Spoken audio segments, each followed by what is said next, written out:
Mic's on now. Oh, there we go. It is 6 p.m. and I'm going to go ahead and call this special meeting to order. First, we're going to take a roll call. I will ask each board member's name, and if they're present, please say present. Director Song? Present. Director Cook? Present. Director Clark? Present. Vice President Farah? Present. And then I am here. And Director Clark, could you lead us in the Pledge of Allegiance?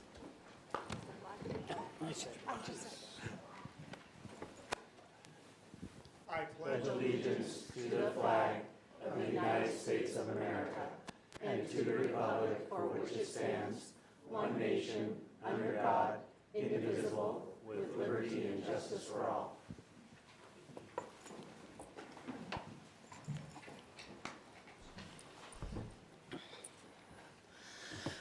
First, I would just like to say welcome to everybody here at this very large square tables, and then also all of our audience that has joined us today, and then all of our community members that are watching online today. We're very excited to have our partners here from City of Kent, and then, of course, everybody that comes along with from the senior staff. So thank you so much. This is a meeting of the Kent School District Board, which is held in public to comply with the Open Public Meetings Act.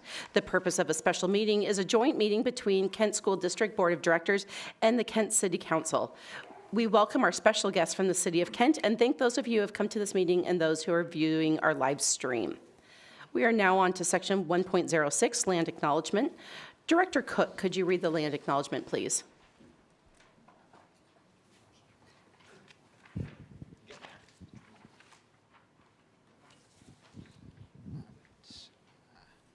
We acknowledge we are gathered upon the ancestral lands of the Muckleshoot Indian tribe, who historically lived throughout the area between the Cascade Mountains and Puget Sound. Thank you very much.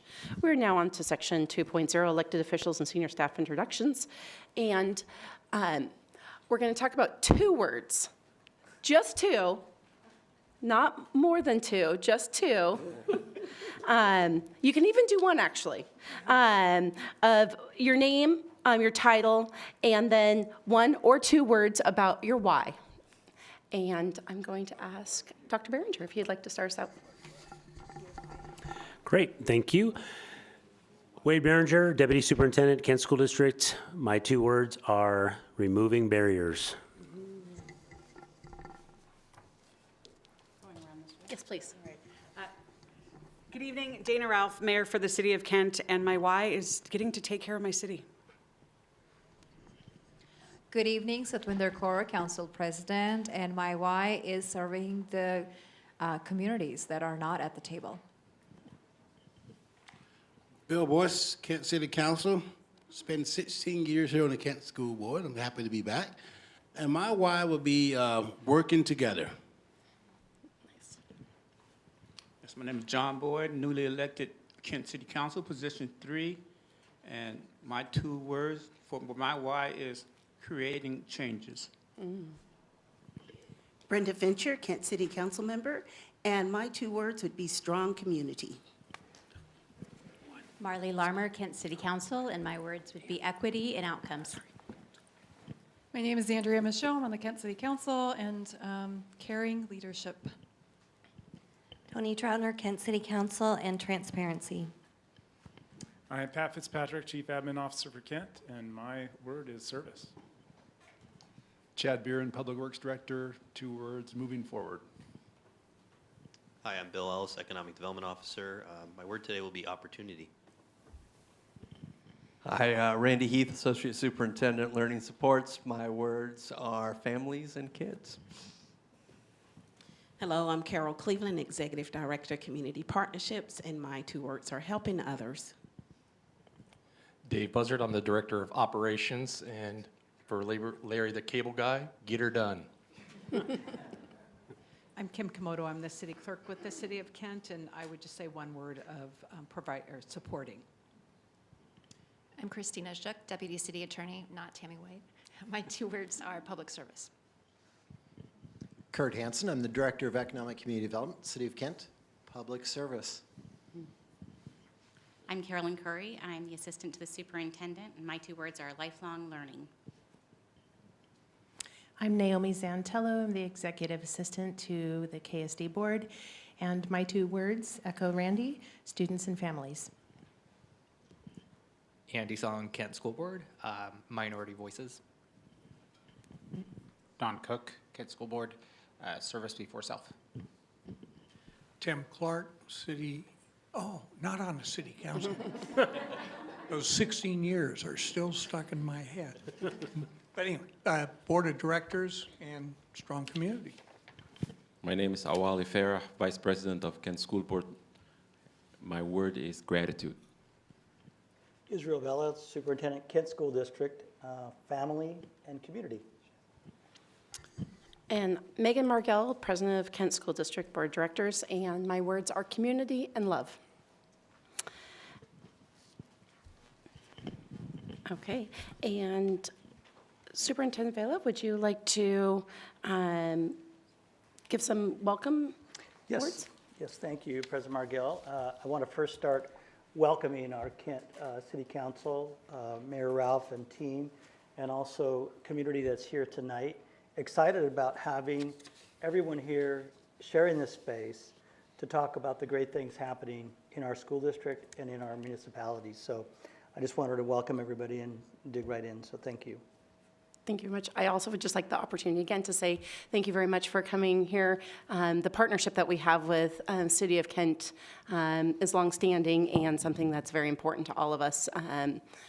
Really, we have so much tied together that it's great that we have these opportunities to be able to talk about those shared issues and shared solutions going forward. So thank you very much for being here today. And then Mayor Ralph. Again, good evening. Just want to say thank you to KSD for hosting this evening. Thank you to the Board of Directors as well as the Council for your willingness to get together and have these meetings. It's not necessarily about the agenda as much as it is about being able to have the conversations and building that stronger partnership. We serve the same communities, we serve the same families, and we serve the same kids. So we need to understand what each other's doing and then find places where that intersects and where we can provide those services in a stronger way. So thank you.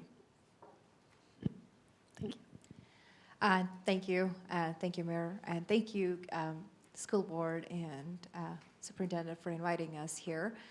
We are excited for this conversation, and as Mayor has mentioned, that we all are serving the same communities and same kids, and being a graduate of Kent School District and having kids in Kent School, it's important for me to have a stronger relationship of us working together.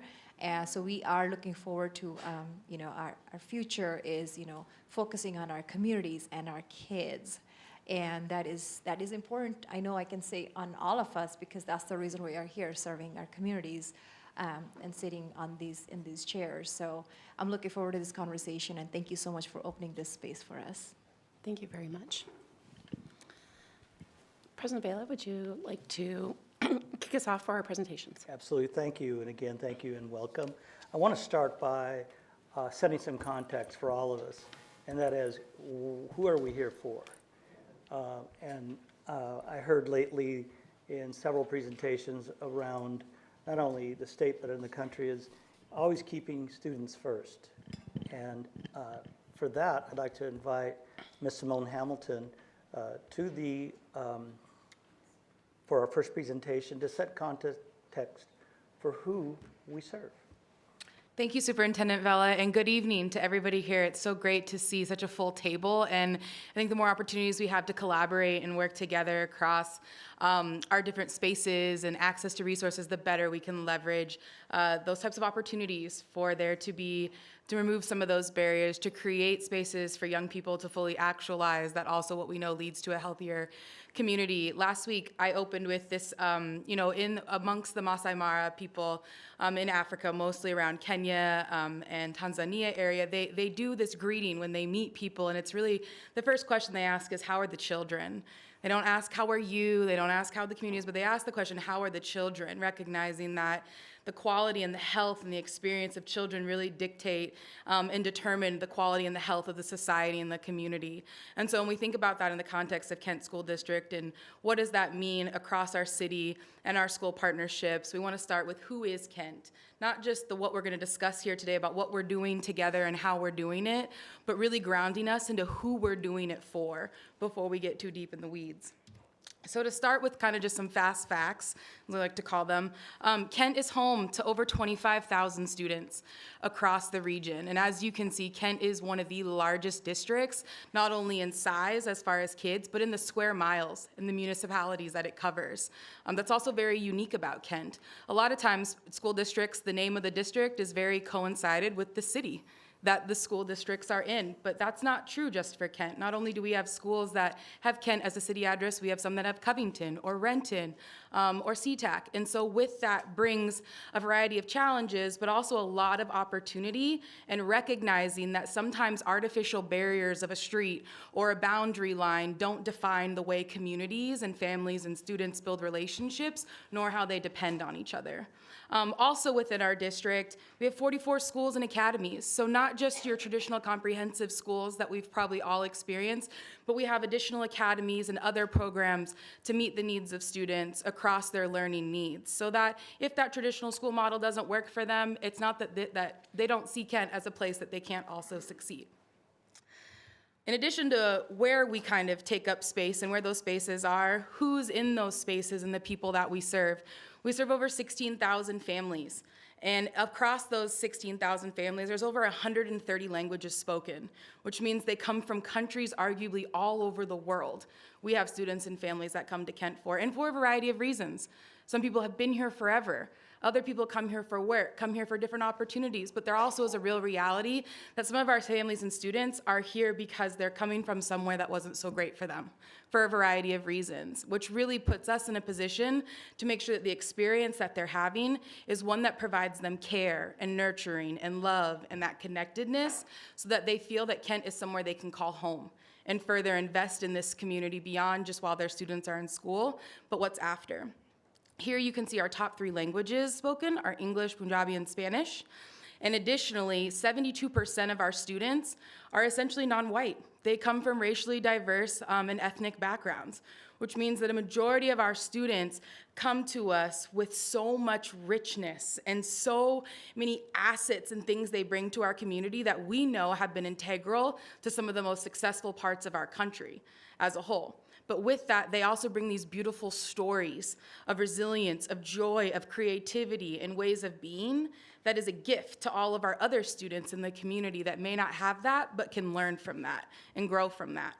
On the right-hand side, you'll see in the orange box, too, is a little bit of the breakdown, and you'll see that there isn't necessarily an overwhelming majority also of students from a specific racial group. And what we also know, too, within these racial groups is there's often a diaspora within there of experience as well. I can speak for the Black group that there is a diaspora of what it means to be Black and where we come from within that group. But with that, that also requires us that when we're making decisions, we're analyzing data, we're setting up programs, that we're not treating groups as a monolith. We're not treating that what we know to be true for this one person or what a trend may be happening, that we're not extrapolating that and making decisions across the board for that group, but actually using that more as something, as an indicator, let's look a little bit more. We need to understand the stories that are within that group. We need to understand the experiences within that group and recognizing that there is diversity even within these racial groups that often are originated from the census is where a lot of these things come from, but they don't tell the full story. And so what I love too is when we go to our buildings and we talk with the teachers and we talk with the admin teams, the additional data and the additional work they're doing to really make sure they're meeting the needs of students, not looking at necessarily the Latino and Hispanic group as an assumption of that they all speak Spanish even, but looking at the different countries in Central America where they come from, looking at the cultures that they're bringing with them and also the historical experience that they've had both prior to coming here and then while they're here.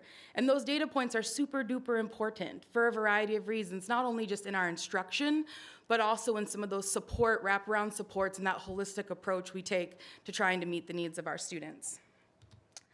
Next up is kind of then how do we meet that needs? Who does that work together? And what happens across the district is that over 3,800 of us come together to make that happen. Whether that's not just classroom teachers, not just people at the building staff, people up here in central office, people that you may not even know support the school district but actually do work across our buildings and come behind the scenes and after hours. But of that over 3,800 staff, over 1,600 of them are our classroom teachers. And what's great is that we have an exceptional staff. Over 50% of our teachers have master's degrees or higher, which it's not to say that you can't be, that's necessary necessarily to determine if you're a good quality teacher or not, but what that does is it's bringing a breadth of experience into the classroom that students really benefit from, and also have something to look forward to or something to potentially be inspired by, whether or not they decide to come back and be a teacher as well. I also wanted to offer some demographic data on our teachers. You'll remember that on this slide, over 70% of our students are students of color, but over 80% of our teachers are white. And it's not to say that we can't teach across racial difference and cultural difference, but we know that there are connections and understanding that happens deeper in affinity. And we know that it can take one adult to transform a young person's schooling experience, but can also take one adult to push them out of school as well. And when we have our kids go through a schooling process and they don't ever have somebody that looks like them or has a similar experience to them or that they can connect with, that can be potentially, a life or death moment for them. And maybe not in that moment, but the consequences that can come after from detaching from school, detaching from their peers. So this is work that we're always working on, and this isn't limited to just Kent. This teacher demographic is in alignment with the national trend and what we know to be true about the teaching workforce. And so we do a lot of work here to not only understand how we want to move to a more parity amongst our student demographic and our teaching demographic, but also how do we move overall how the system cares, so that no matter who the teacher is in the system, that the students feel that there is an adult there that cares for them, is available to them, believes in them, and will do whatever they can to help them achieve their fullest potential. And lastly, this is kind of an overview of some of the academic supports, so the tools and the things that we have available that our staff and teachers use to meet some of those needs. One is through our inclusive education services, and about 12.7% of our students receive those. And that's across a varying spectrum of needs, whether it's physical needs, cognitive needs, neuro needs, but we have programs that kind of meet students where they're at and give them those additional supports. The next one is our English language learning services, or also known as our multilingual students and our multilingual families. About 25%, a quarter of our students receive those services, which also makes sense if you think about the over 130 languages that are spoken across the district and in the demographics of our student body and families. Over 8.2% of our students are enrolled in highly capable programs, and I know there's a lot of work being done to ensure that there is representation in those as well. We know that sometimes programs like highly capable or advanced, as they're called in other spaces that you might recognize them, that sometimes those are inaccessible for students either across learning differences or across racial groups. And so that team has done a lot of work to increase representation in that and looking at the way we do testing, the way we do identification, the way we support the students not only to get into the program, but during. Because when we think about equity, it's not just about creating equitable access, it's also about creating equitable supports for them to be successful once they have that access. And then lastly, over 650 kids enrolled in our dual language program. I read somewhere that students being bilingual is one of the #1 things that's gonna be needed in the next 10 years for people entering the workforce or entering any sort of type of productivity in the economy, given how global we're getting. And it's not even around a specific language, but the other things that are created, the neural pathways, the critical thinking that comes from being able to be multilingual, let alone just bilingual, is huge and opens doors for them later on in life in a multitude of ways. And in Kent, we have that program that starts not only at elementary school, but they can continue that through all the way up through high school and do both. They're learning in both a language and then also English. And I think lastly, what I'll offer before opening up with questions is data's great, and this is all really high data, but what this data doesn't capture is the stories of our students and the experiences of our students and some of the incredible work that our teachers and our school teams and our admin and up at central office are doing to really make sure school is not only relevant, but meaningful and enjoyable for young people. And I'll be the first to admit, we're not gonna get it right every time. I mean, I feel like it's this, I'm not a parent, but I remember my mom used to say that all the time, parenting me. I was like, I'm not gonna get it right every time, but it's the fact that we show up and we try and we care. And if we're committed to showing love and to committed to always being there and looking for a yes and instead of a no but, we're doing right by students. And especially if we spend more time listening than telling students what they need. So I just want to offer that what's not captured in here is some of the beautiful stories and the experiences and the work that our students and their families bring, not only to the district, but to Kent overall in the community. So with that, I'll open it up for any questions. Thank you, Ms. Hamilton. Yeah. A minute or so, in case we do have a question about anybody. You can find more information on our website, lots more. So I want to thank you, Ms. Hamilton, for getting us started and giving us the context. And les voy a decir que es importante hablar dos idiomas porque somos comunidad. It is important to speak two languages or languages that are yours because we are a community when we do that. So thank you again, Ms. Hamilton. Ms. Hamilton, I was just going to ask you, what are your 2 words of your why? Yeah. I definitely think love is one of them, so it keeps us coming back. And I think creativity. I think we have an opportunity right now as a community to be so creative with how we understand current experiences and how we look to transform those experiences for the future. So yeah, love and creativity. Thank you very much. I've been able to hear that presentation a couple times, and I still love hearing it every time. It's fun to hear. Superintendent Vela, would you mind starting us off for the state of the district? Absolutely. Thank you, President Margell. I'll go ahead and get our slide up. And right there. Perfect. I wanted just to set another context for maybe something you wanted to forget about, and that was COVID. And recall that those students we just heard about in families, their first year in in-person school was only 3 years ago. I know it well because it was my first year as the superintendent, proud superintendent of a Kent School District, and it was the first year of students coming back in person.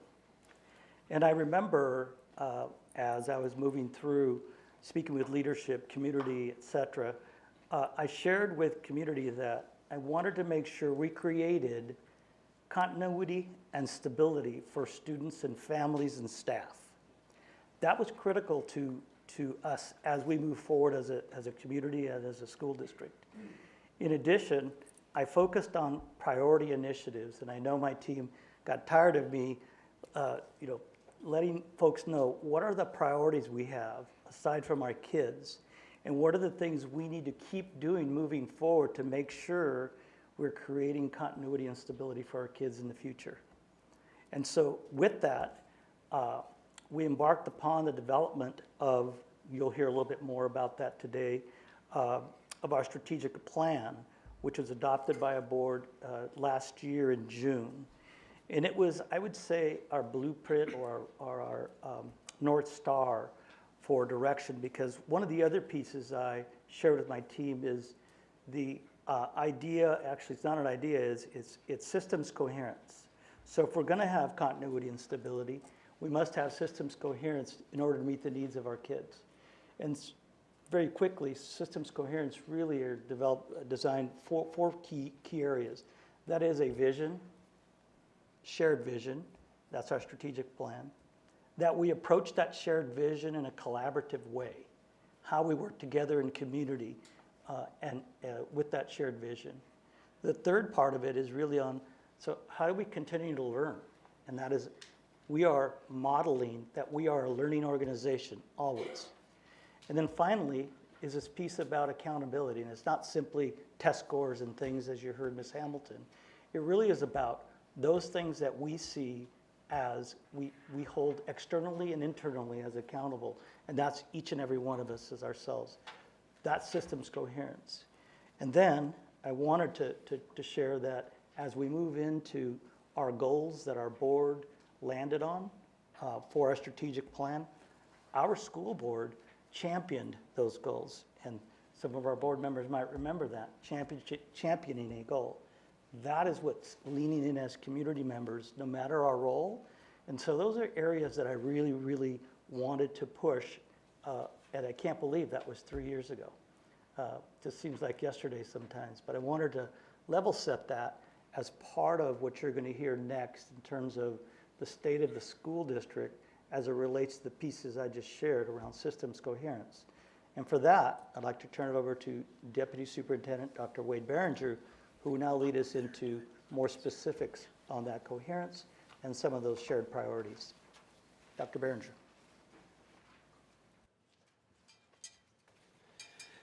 Thank you, Israel. Sorry.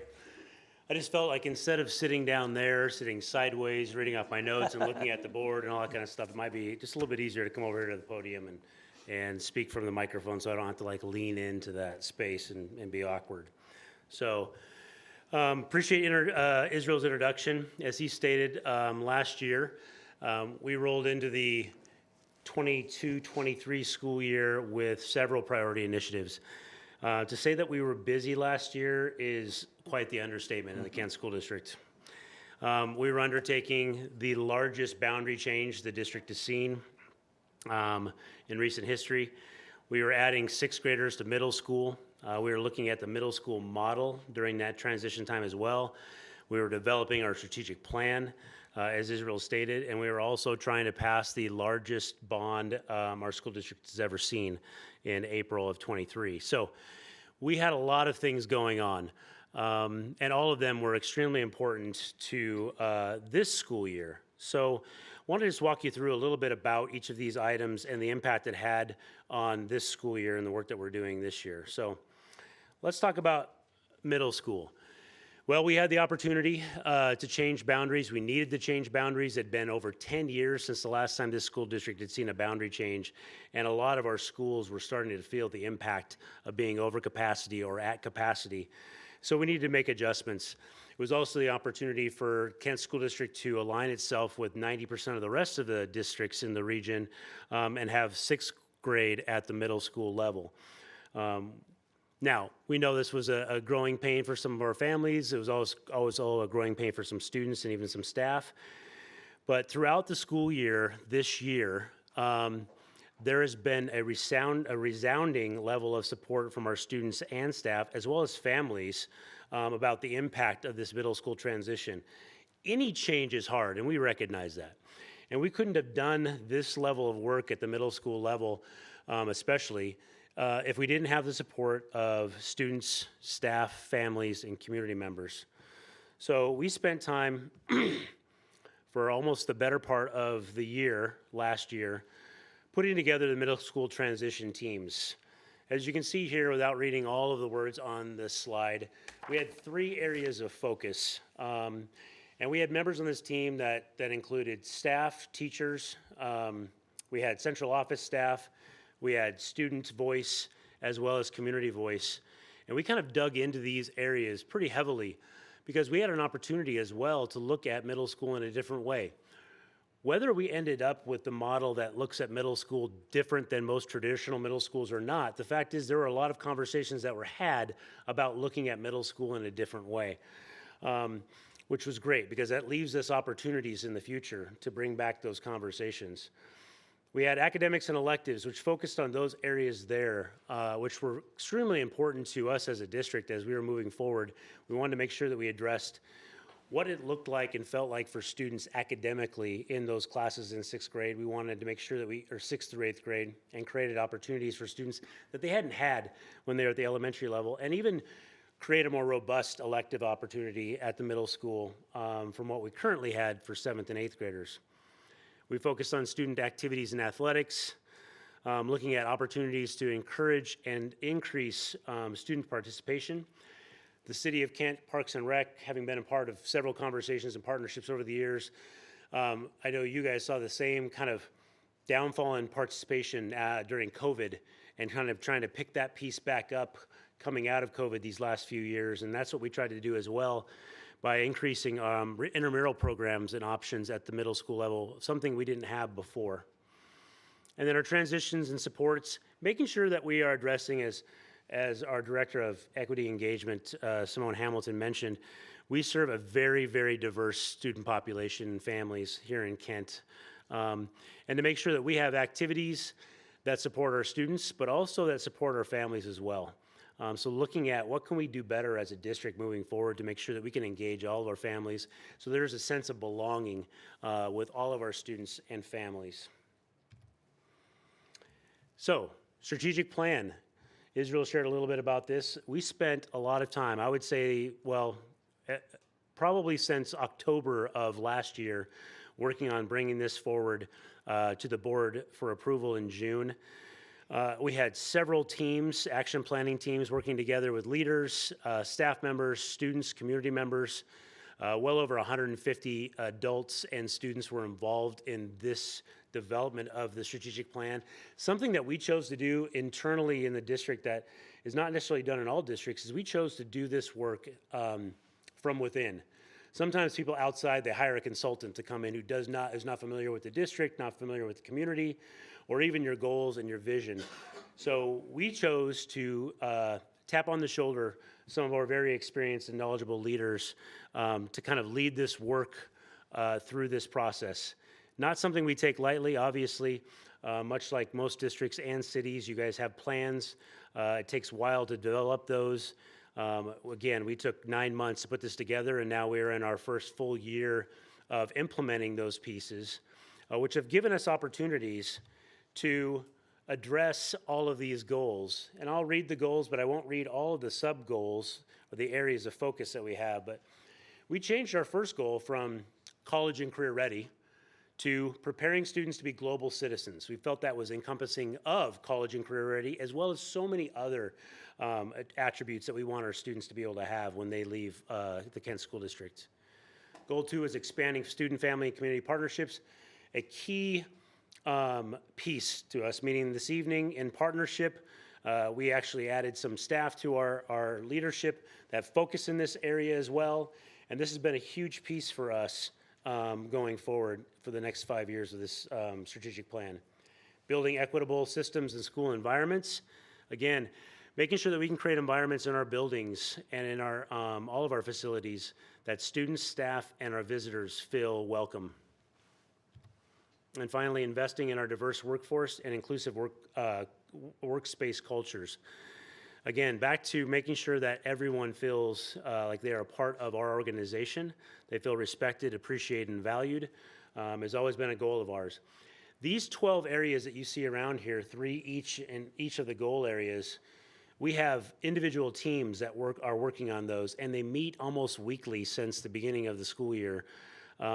And working on every single one of these areas in depth. So some of those teams range from 4 people to 6 people to 8 people to 10 people. They range from staff to student voice to engaging people that are in the buildings in various positions as well. And this is critical to our ability to move forward with the strategic plan.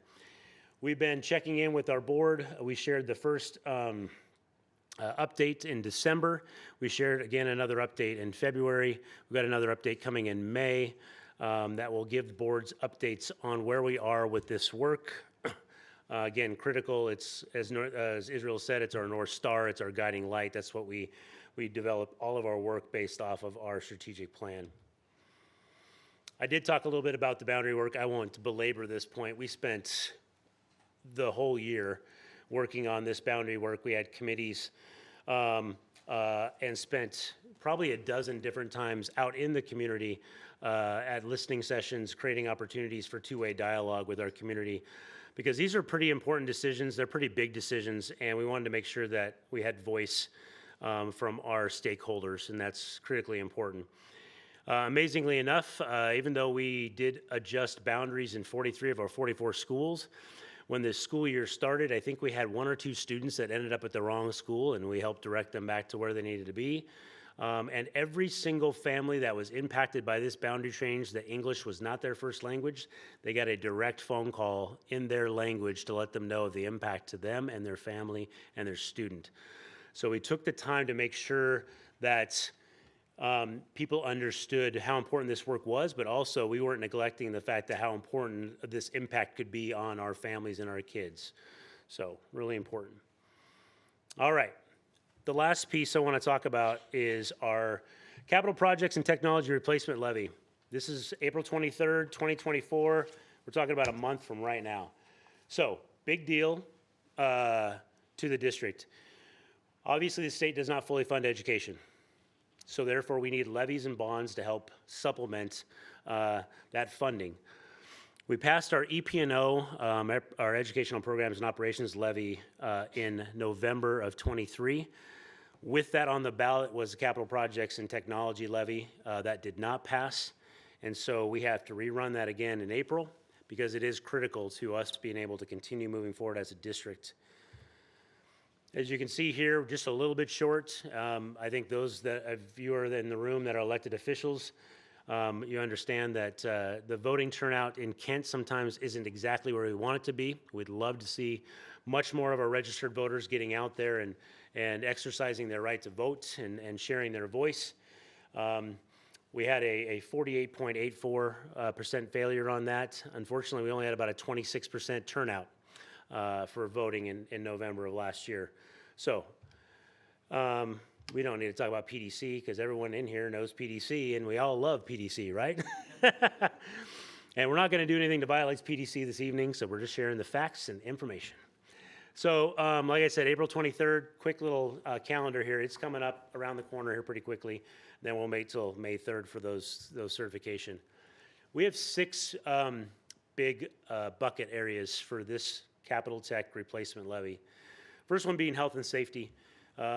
Similar items that were on our November capital tech levy are here on this one because we spent a good amount of time doing our internal assessments with our facility and maintenance teams of our facilities, as well as our state survey assessment. So we have outside architects that come in and do assessments on our buildings and give us information.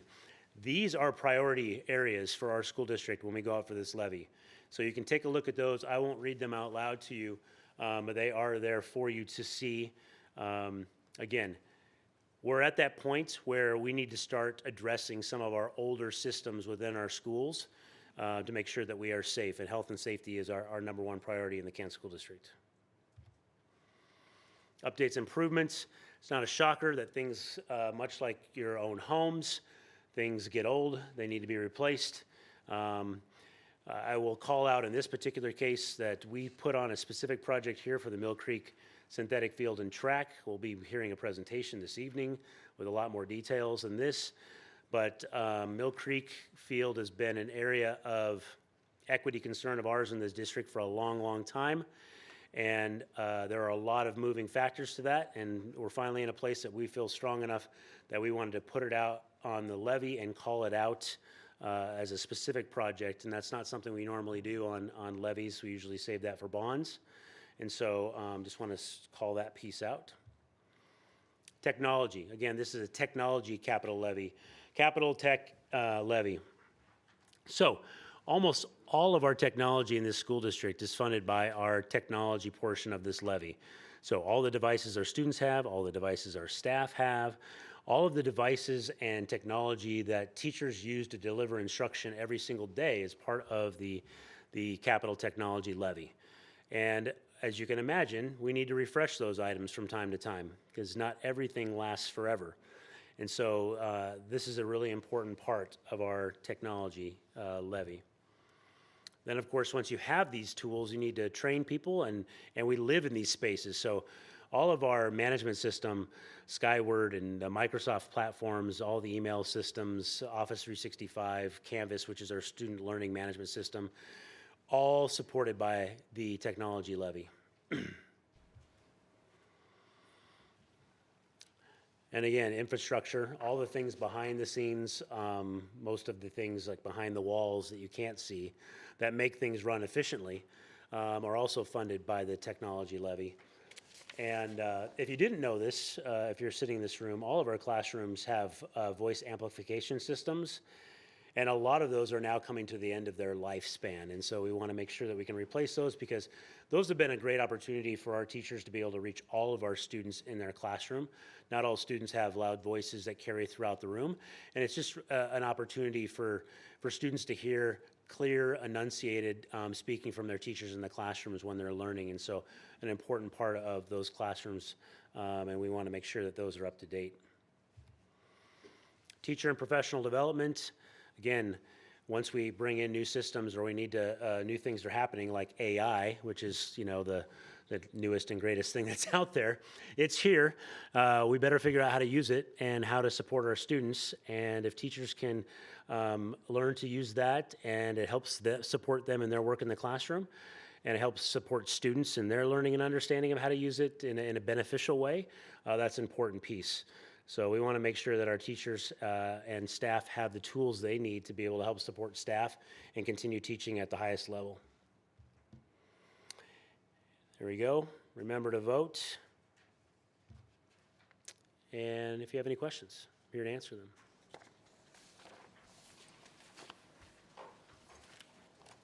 Questions from our council members or others? Yeah. Yes, please. Harley? I'll speak without the mic. Is this intended, is this going to be mailed out to families? Yeah. Yep. Just to make sure, so our live stream could hear that, the document here about our levy and the information on it is being mailed out to all the constituents that would be voting for the upcoming levy, or on the upcoming levy. Thank you. Thank you, Dr. Behringer. Yep. Pat, I'm going to pull you up here. Is this you? It's me. All right. Okay. Thank you, Mr. Fitzpatrick. City of Kent Chief Administrative Officer. Hi, good evening, everybody. I approach this from basically a Kent Civics 101 class. It'll be a compressed version of what is typically about an hour and a half long presentation, but fortunately for you, it will be much shorter, so you'll be able to stay awake today. So good to be here. My name is Pat. I'm the Chief Admin Officer for Kent, and let's just jump right in here.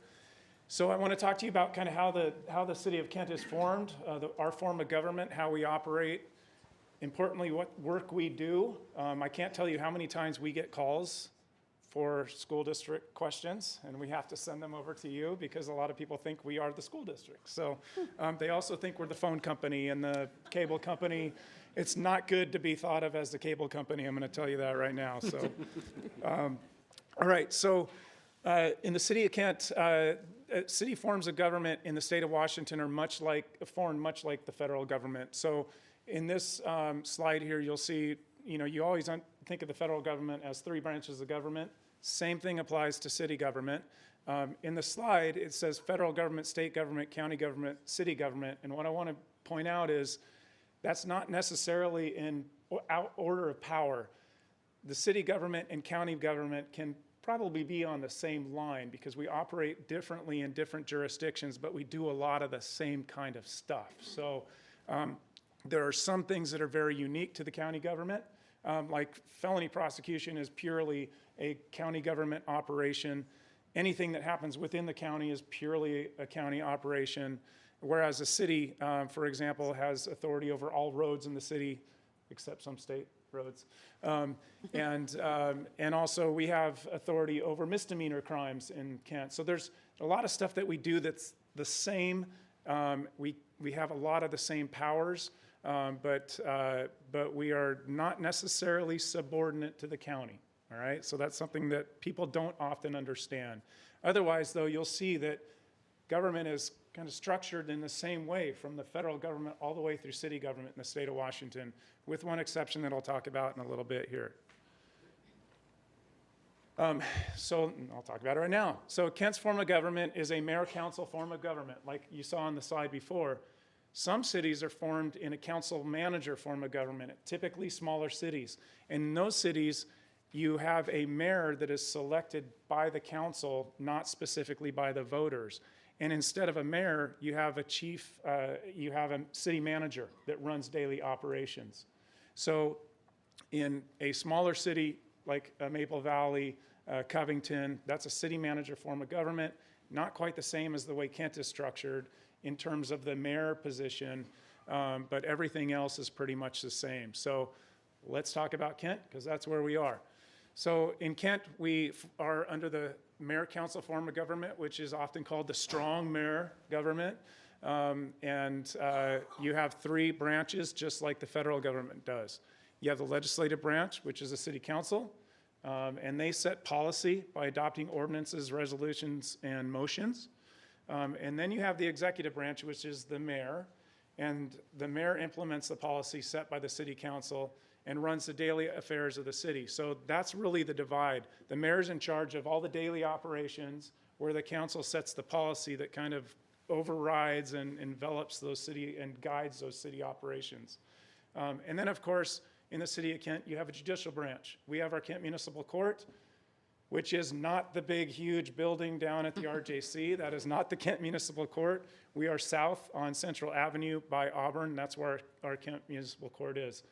And I'll talk about what that court handles a little bit later. So that's kind of how our government is set up. So the division of powers. And that's the same separation of powers theory in the federal government that operates on the municipal level. It's just all the way down through the state level.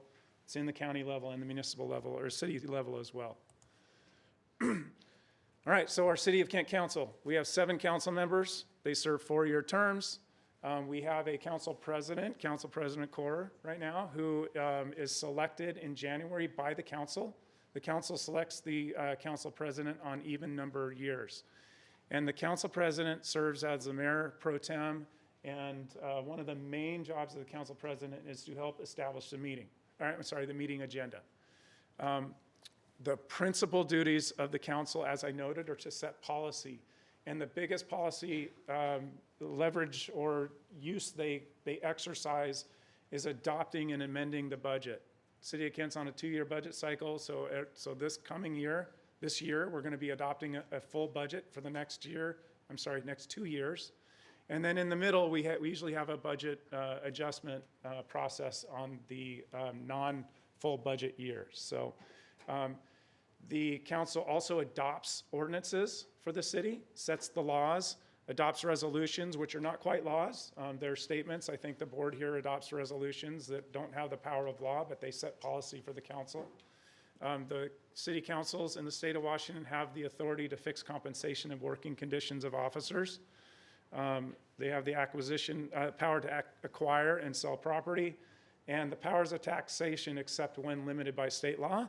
And you might know that we are very limited in our ability to tax by state law, as you might have watched our attempts at trying to get the state to allow our council to assess a sales tax for public safety. The state would not give us the power to do that, so we can't move on that issue now. We're stuck there for now.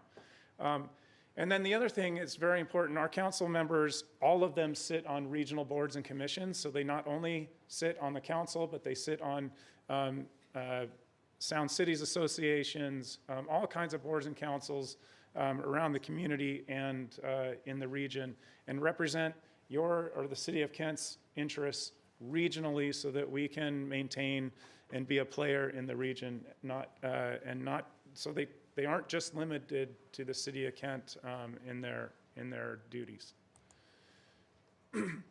Our council meetings, real quick, we meet on the first and third Tuesdays. We have 3 meetings on that day. We have a regular meeting at 7 p.m. Before that, we have a workshop, and before that, we have a committee of the whole, which again is a meeting of our full council where they talk about issues that will eventually make it to the city council meeting.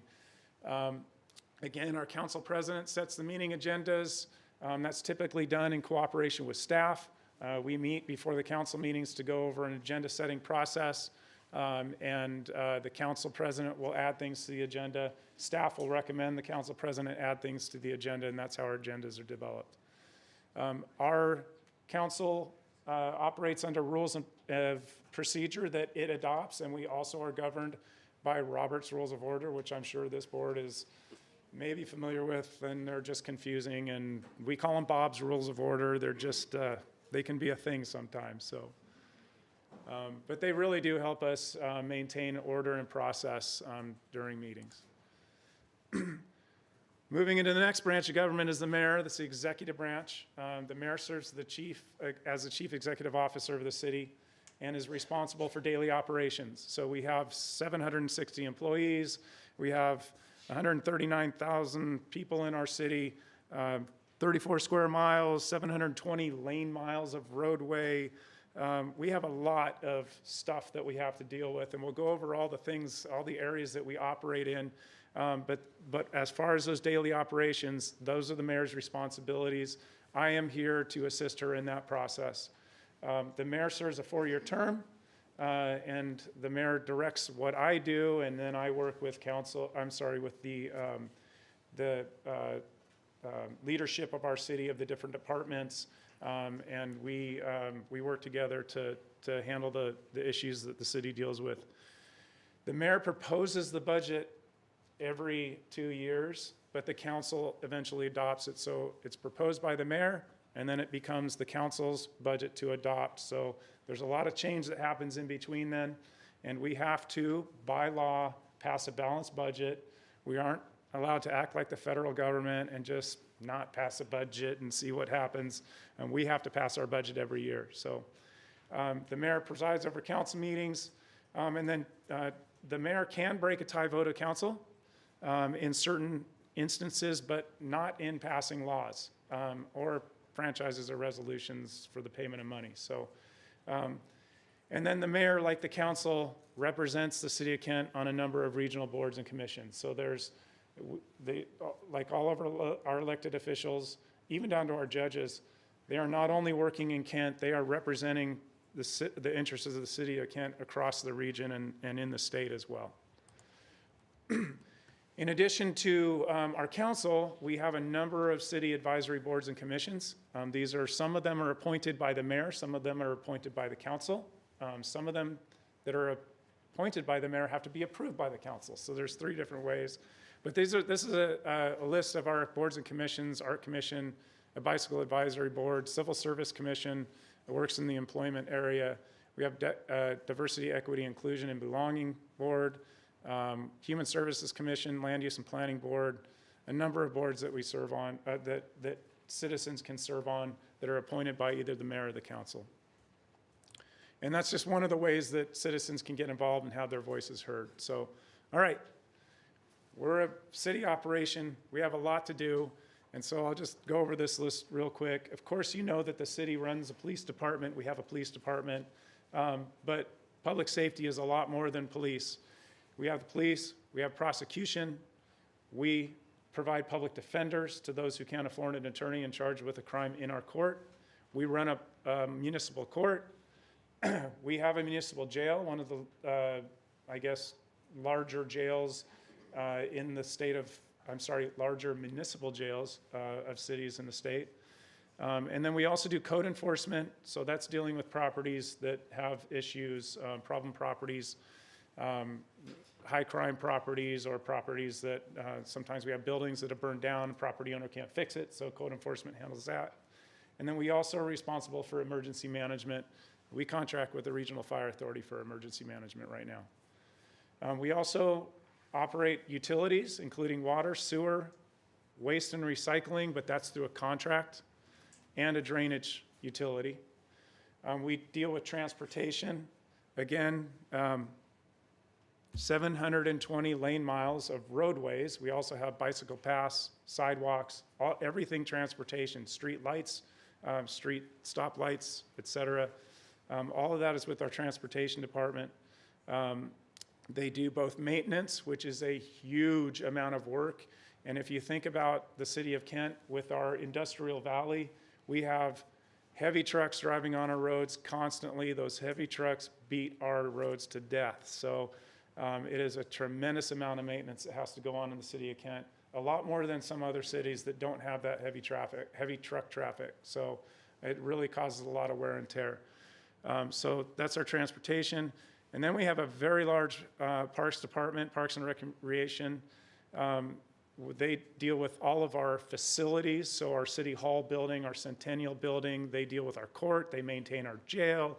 the Kent Commons, the Senior Center, all those buildings are managed and maintained by the Parks Department. They also have a fairly massive sports and activities program, one of the biggest in the state of Washington, actually. They have an arts program. They put on a number of special events, concerts in the park, the 4th of July Splash, et cetera. And then they also have a human services division where they do housing repair. They are a grant pass-through agency, and they do a lot of other provide a lot of other human services as well. And then we work in the area of development, building permits, permit review and issuance. That's done by our Economic Community Development Department. They do long-range planning. You probably heard right now that we're going through our comprehensive plan document in the city. It's mandated by the state, so every state is doing this. We're doing it in Kent. It's been a 2-ish year process and should be done by the end. I think it has to be done by the end of this year. That's one of the seminal documents of the city of Kent. It really guides our path forward for almost everything we do. So there's a lot going on with that, and there's a lot of opportunities for the public to participate in that. We also do building code inspection. So building permits, code inspections on new buildings, inspections on older buildings, fire inspections, those kind of things. It's done by that department. And then we work in the area of economic development. You're going to hear a presentation today that has a lot of economic development tentacles. Both of the presentations actually have a lot of economic development tentacles about them. So that's just a high-level overview of what we do. Super important about what we don't do. The bottom line is the most important. If your phone goes out or your cable goes out, we don't have anything to do with that. Please spread the word, because when cable goes out, our phone just blows up. It's pretty amazing. And so anyway, we don't do telephone, and it's interesting, people still have landlines, I know, and the interesting thing about it is landlines are made with copper, and copper is stolen a lot, and phone companies right now are suffering, and they don't have the time to fix them. So we have neighborhoods that don't have landlines right now, and they rely on them. So anyway, we're not the telephone company. We can make a call. That's all we can do. We don't provide electricity or natural gas. We used to have the fire department within the city. We do not anymore. They are independent, the Puget Sound Regional Fire Authority. We are also not the library. And I don't know if you knew this, but we're not the school, to be clear. And sometimes we feel like we're transit and rail, but we're not that either, though our police department and public works departments and planning departments deal with them a lot. They're all partners of ours, but we do not control them in any way, shape, or form. So anyway, here's our organizational chart. You notice residents are on top. They elect our elected officials, and those are the people we serve. They get to dictate who is serving in office, and therefore what happens, how policy is set, how the city is run through the mayor, and what happens in our courts through the judges. And that's just a list of all the various departments. On the side there, you'll see our advisory boards and commissions who advise our council on a number of things. So. And then one thing I did want to touch on is our race and equity program. Our race and equity group, 2 individuals, Yuri and Maria, they are there to help with our program, and they have been instrumental in developing our program. Recently, our council adopted and passed an implementation plan for our race and equity strategic plan. It's been a long day. I'm losing my voice.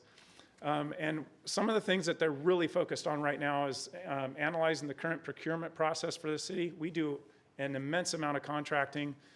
They are both going through a program put on through Harvard to help us assess how we are reaching diverse groups who can bid and participate in city contracting and join the pool of contractors that we rely on. So that's really exciting.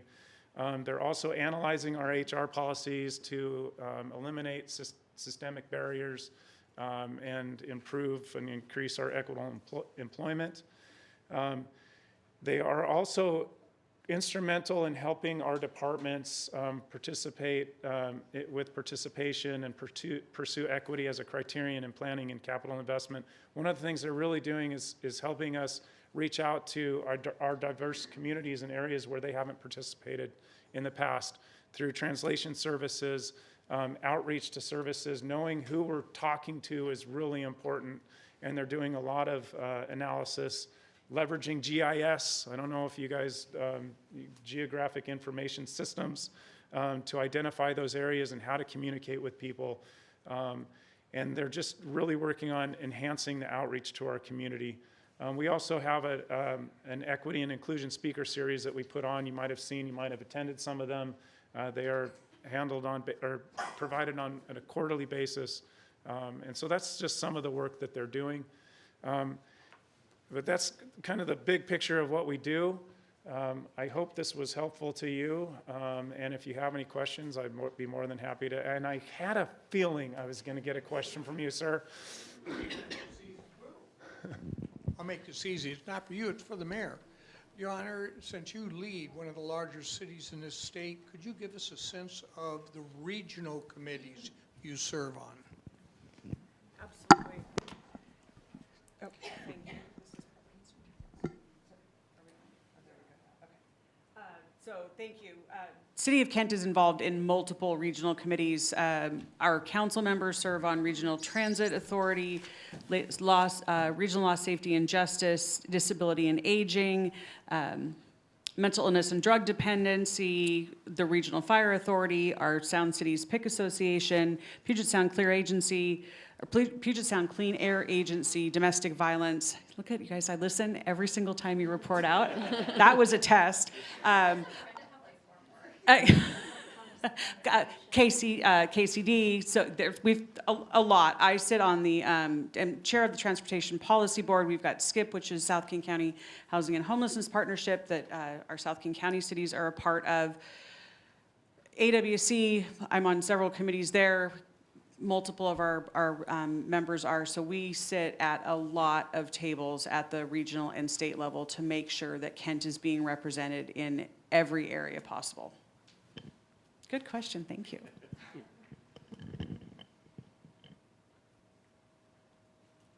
Any additional questions? Well, I got excited when I saw the word pool on here, but it was pool of contractors. I was just hoping, you never know, but yes, there we go. We are going to take just a 3-minute break so people can stand up as comfortable as our chairs are here. We're going to just stretch our legs out for a moment, and then we will be back with this clock saying 7:09. I know that's not the exact time, but this is the clock in front of me.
go ahead and get started.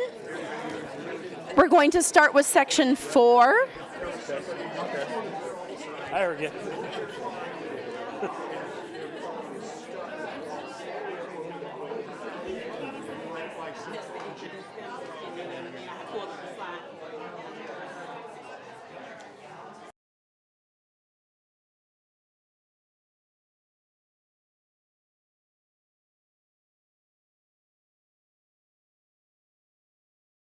Okay, we're going to go ahead and come back to order. We are going to start with section 4.01, career and technical education. Superintendent Vela. Thank you, President Margell. I'd like to invite, I'm not sure where they're going to be. Will you guys stay at the table, Randy? Or you want to go up? They're going to be mainly presenting. Okay. I wanted to introduce for our next presentation Mr. Randy Heath, who is our Associate Superintendent of Learning Supports, and also Mr. Bill Ellis, who is the Economic Development Manager for the City of Kent. And before I turn it over to them, I wanted to personally thank both Randy and Bill. Bill, we've been meeting for a couple, 3 years at least, many on different projects, and I just want to take a moment to thank you personally for the work and the focus that we've had on making sure we got to this point. I know there's more people that I'm leaving out here, but I wanted just to say thank you for that. So, yes. I also want to say thank you to Carol. You've been a rock star. We are so grateful, bringing us all of our little astronauts and all the work that you've been doing with Bill. Thank you, thank you, thank you. You're welcome. It was a pleasure. Perfect segue over to Carol, who will be starting off, because the team has been working hard on a STEM partnership that we have had a vision for in the Kent School District for some time. And as I mentioned in the strategic plan, part of our goal is to create access to this given where we are in this region. And so I am so excited for this next portion. I'm going to shut up and turn it over to Ms. Carol Cleveland to get us started. Okay, well, good evening. Our Kent School District and the City of Kent jointly selected Kinetic West as our consultant agency to support our expanded STEM and career and technical education work. So I'd like to invite up Emma as well as Avery to the podium to start the presentation.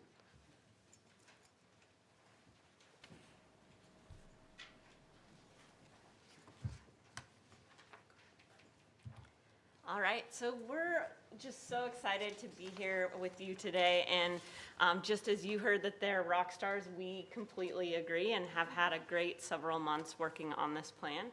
So we're going to give you a little bit of an overview of the project, do a report out on the current state assessment and the stakeholder feedback that went into developing the strategic vision, and then share the actual vision and priorities, as well as some of the enabling conditions and implementation steps to get things going.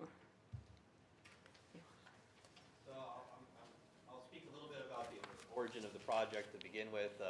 Earlier, Superintendent Vela brought up... Can I invite you to use a microphone? Oh, I'm sorry. I thought Thank that you. was if the green light was on, I could talk to you. Okay. Get a mic. Get a mic. Bring it over to you. You can't hear me. There you go. All right. Perfect. There it works. Okay. I only asked about that a few times. And, didn't prepare. None of the preparation worked. So anyways, what I wanted to say was that going back, and I want to bring up, sorry to bring up COVID again, but going back a few years, the American Recovery Act put a substantial amount of funding forward to our city. Our council put in our mayor and our budget put forward quite a bit of a significant amount of funding towards economic development activities. A core area that we thought was very important to hit on immediately, back to sort of our longstanding interest in partnering with the school district and superintendent and with your team, Carol Cleveland, Randy Heath, Christine Corbley, Lori Paxton, John Rissmiller. Hope I'm not leaving anyone else out, of course. One of the things we really wanted to do for a long time is that in our role in economic development, we go out, we do business recruitment, we do business retention. That's what people like to say off the cuff quickly to explain economic development, but what does that really mean? when you don't have incentive packages, when you don't have tax subsidies like some states in this country like to do, to just poach talent from one part of the country to the other. We really need to invest in our talent. We really need to talk about what is our competitive advantage going to be in 10 or 15 years from now. And if you talk to companies and you ask the companies that are here what is most important to you, they want to hear, I think the earlier presentation was wonderful, talking about the health of your society by the health of your children. How are they doing? That's what our companies are talking about. They want to talk about how do we go talk to kids. And if I talk to companies that want to come to an area, they don't want to just talk about what is your workforce today, what is the working age, what do you say, what are your plans for what are your workers going to look like in 10 to 15 years? So it was very obvious that we wanted to partner with the Kent School District, and when we had the opportunity with the American Recovery Act funding to do a closer partnership and really get organized together onto the things that Kent School District was already doing, it just seemed like a really obvious thing to latch to. So with that, Carol, give some maybe. So we're so excited to partner with the City of Kent to successfully prepare all our kids for their futures. We all agree that our students experience significant, unfavorable COVID-19 impacts pertaining to their career, college, and life readiness opportunities. For example, our students were not able to participate in hands-on instruction due to the shift to online learning. Also, students could not go on field trips to visit industry work sites, intern, complete job shadows, and more. Also, the impacts of learning loss in science and math knowledge, along with practical skill development, appear to have been substantial. So our joint partnership will help fill learning experiences gaps and expand STEM in our career technical education programming for our students in a way that provides high-quality academic, social, and applied learning skills. Also, these experiences will prepare our students for our local Kent Valley and regional high-demand STEM jobs. Finally, it will resolve some of our local, regional, state, and national economic development challenges. Great. So once again, my name is Avery, and I'm with Kinetic West. We're a social impact consulting firm based in Seattle. A lot of us have Kent ties. My sister was a teacher in the district, and I worked about 10 years at a nonprofit that served the Kent high schools. And so our background is supporting kind of things from data analytics to program evaluation and design. And you'll see some of our clients there, but currently working with a lot of school districts in Maryland, 7 school districts in Texas on expanding youth apprenticeship. So that's some of the background that we bring to this work, and we're really excited for the project. So kind of on our team, I'll introduce, I'm Avery, and then my colleague Emma, and we had one additional teammate, Sion, who did tremendous background research with us as well, who isn't here tonight, but just wanted to highlight her. And I wanted to pass it to Carol to mention kind of who all was involved from the Kent School District side and Bill from the City of Kent side, because this was a true kind of team effort, as well as all the inputs you'll see from community that went into the plan. Yes, and so our core guiding team members, actually on both sides, the City of Kent and the Kent School District, represent leadership, interest, and expertise in the public, social, and private sector.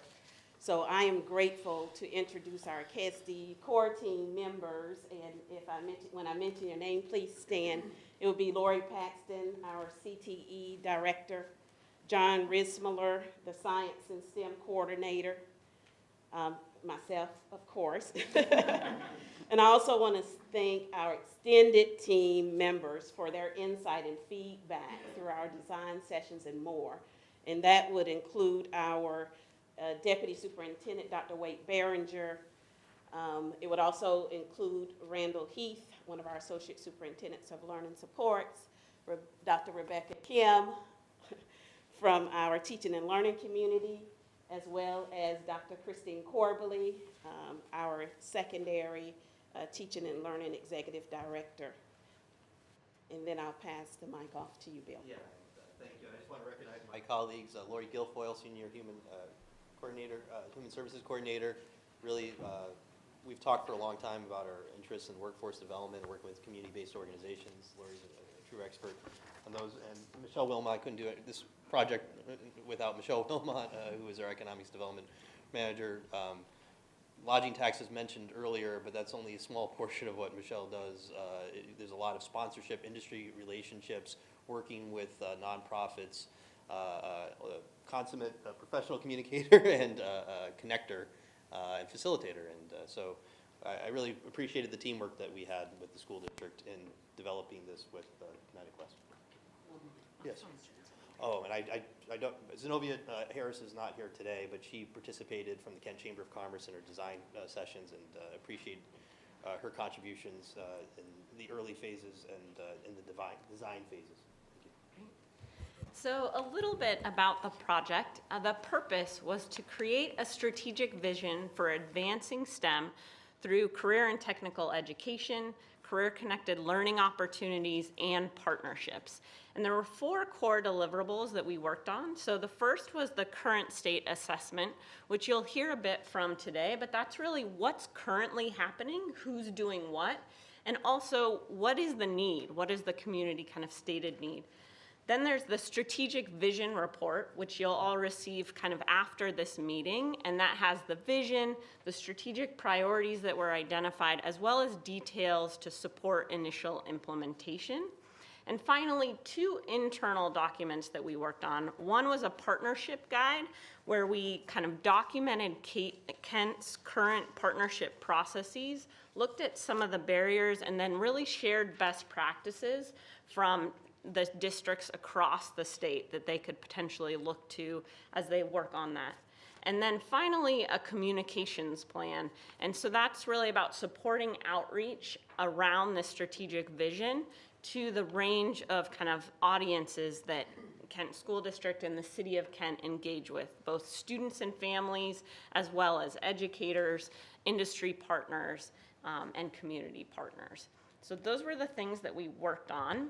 And kind of as we get ready to dive into the strategic plan, I wanted to provide some definitions because I know that in this area it can feel like acronym and word soup a little bit sometimes.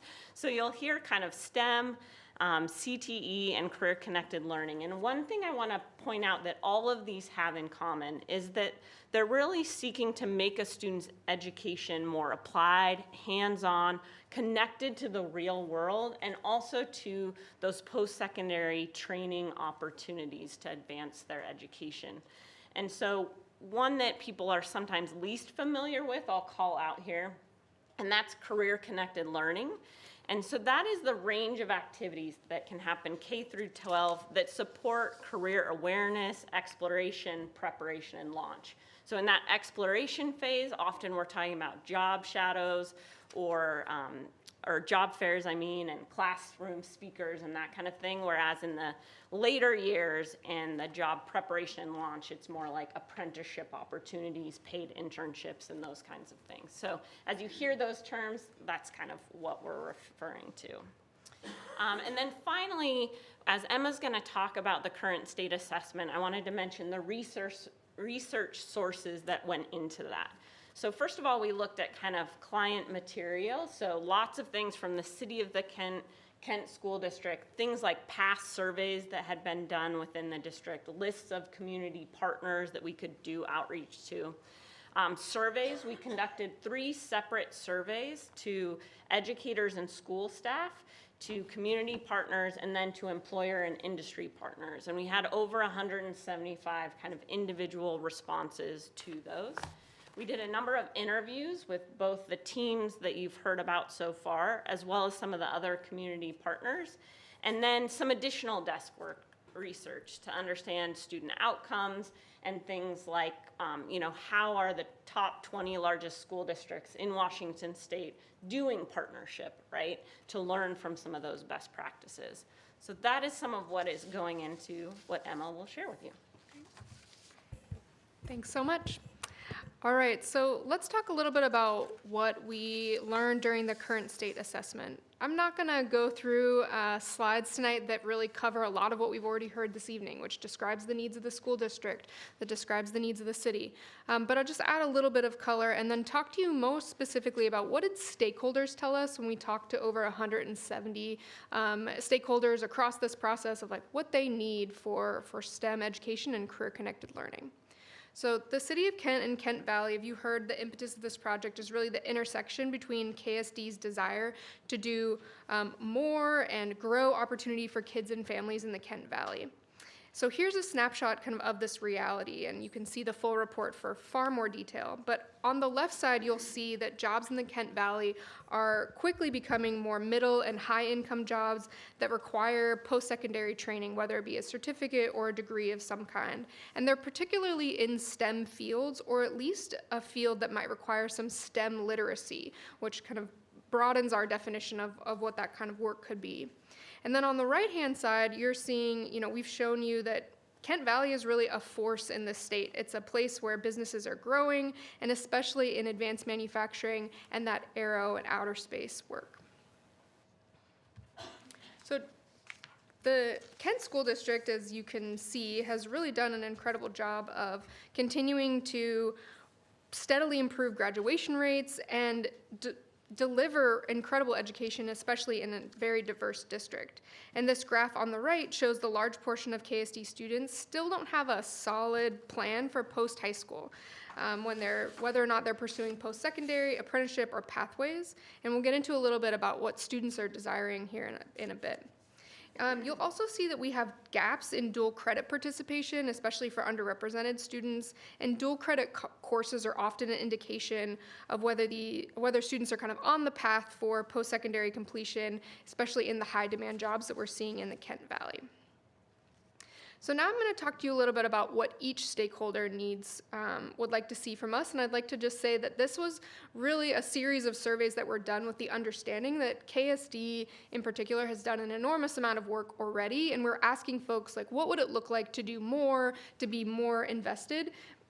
I don't want anyone to imply that they were kind of starting from ground zero, because this is an enormous district that's done a lot of work around STEM and career-connected learning with an added interest in going farther and doing more.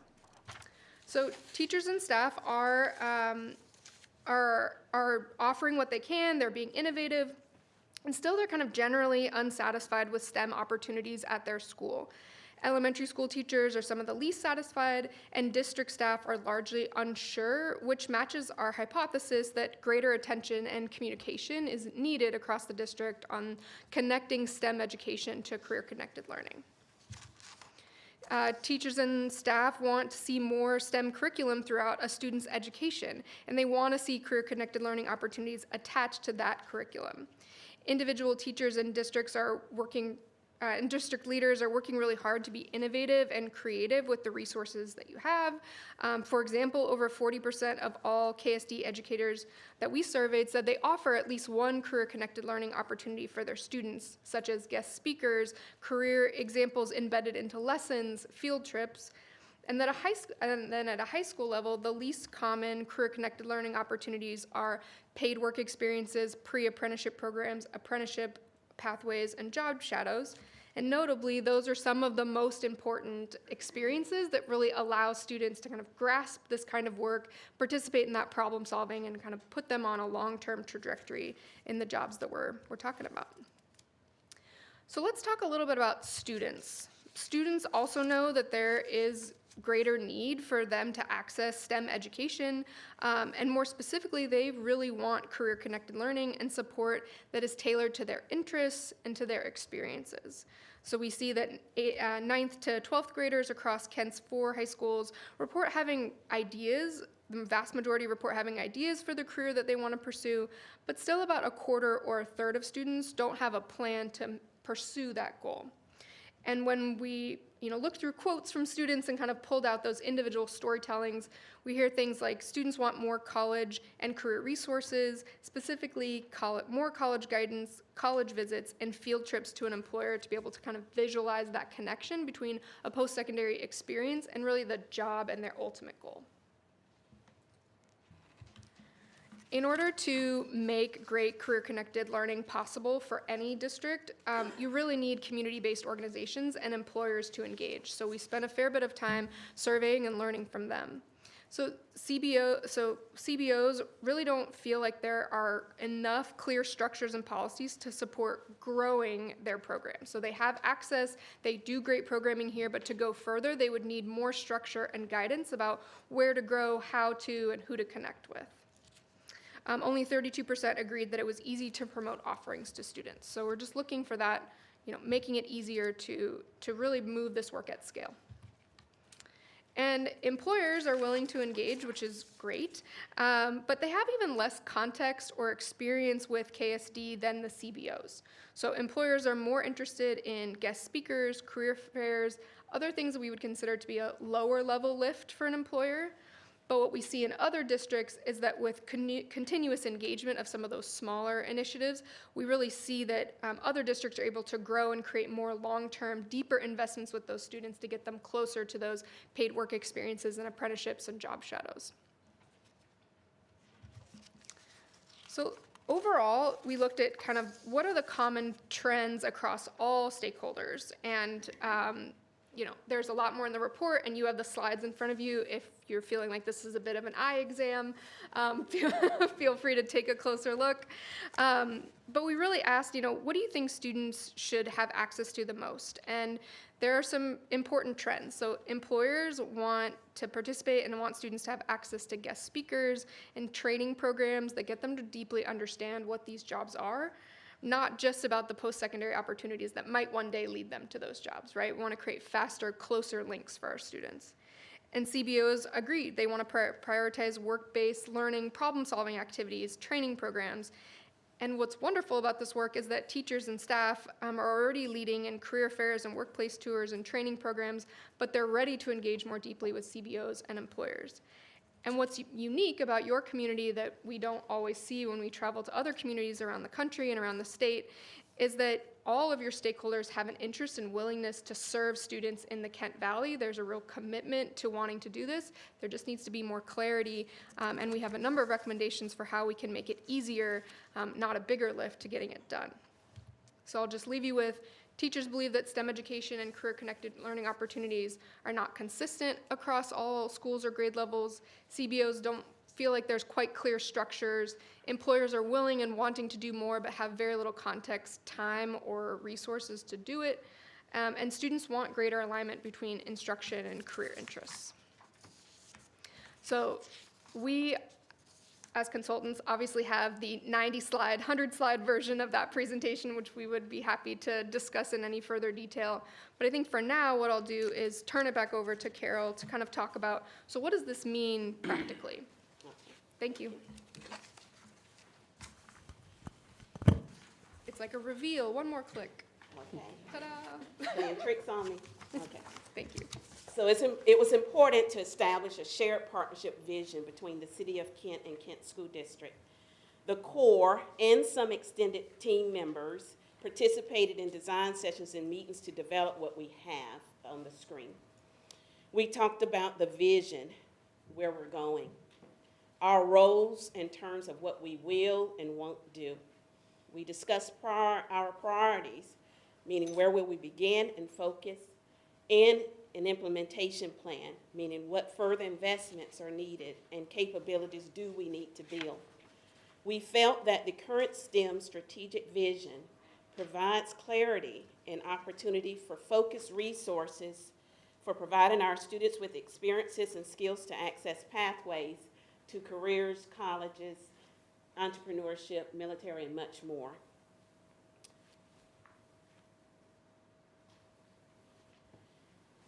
We identified key criteria for establishing our non-impactful STEM priorities. We felt that all STEM priorities should increase equity, including equitable access across K-12, across Kent schools, and for all student populations. We also agreed that we should focus on making STEM engaging and hands-on. It should be sustainable. We should leverage partnerships, and the work should be scalable. I do want to highlight that all of this work simply builds upon existing efforts. This is not new work that's being done.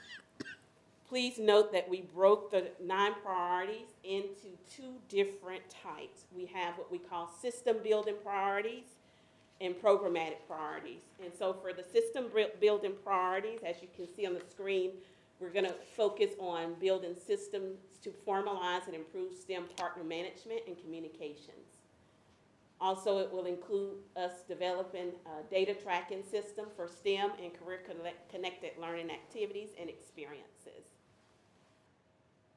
As it pertains to the programmatic priorities, as you can see, there's some things we expect for all of our grade levels to engage in. And that would include guest speakers, having STEM and student clubs and challenges.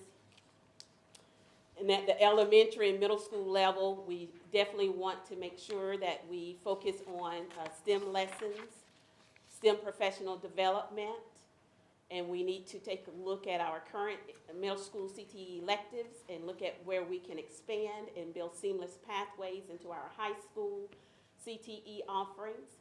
And then at the high school level, we're looking at implementing a Core Plus program, and you'll hear more in detail about all these shortly. And then we're also looking at expanding our high school career and collected learning experiences. Again, as mentioned, there is a full report that you can access for more details, and we'll make sure that you get information on that. And so here we are talking about the next steps. So as we move forward with our K-12 STEM and CTE program and expansion, I wanted to share with you what to expect in the next phase of our journey. As it pertains to the rollout of communication efforts plan, we are looking to inform and engage stakeholders about our STEM and CTE strategic vision that you just saw in a thoughtful and meaningful way throughout our implementation process and our 5-year strategic plan work. I'll take the next one. Continuing professional development efforts. The city has already invested in the past in a small pilot project with the University of Washington's Washington Space Consortium, which is a STEM education effort funded by NASA, housed at the University of Washington. We did that partnership with Green River College and with Kent School District, and we're still in the early stages of assessing how that's going. I'm due a report back from them in the next couple of weeks. However, we really touched on this as one of our key strategic priorities because we see that as an area where the city could utilize more of its ARPA funding going forward to help support teachers and getting them the support that they need to learn some STEM curriculums, train the trainers in a sustainable way. We see that there has a pathway to be scalable.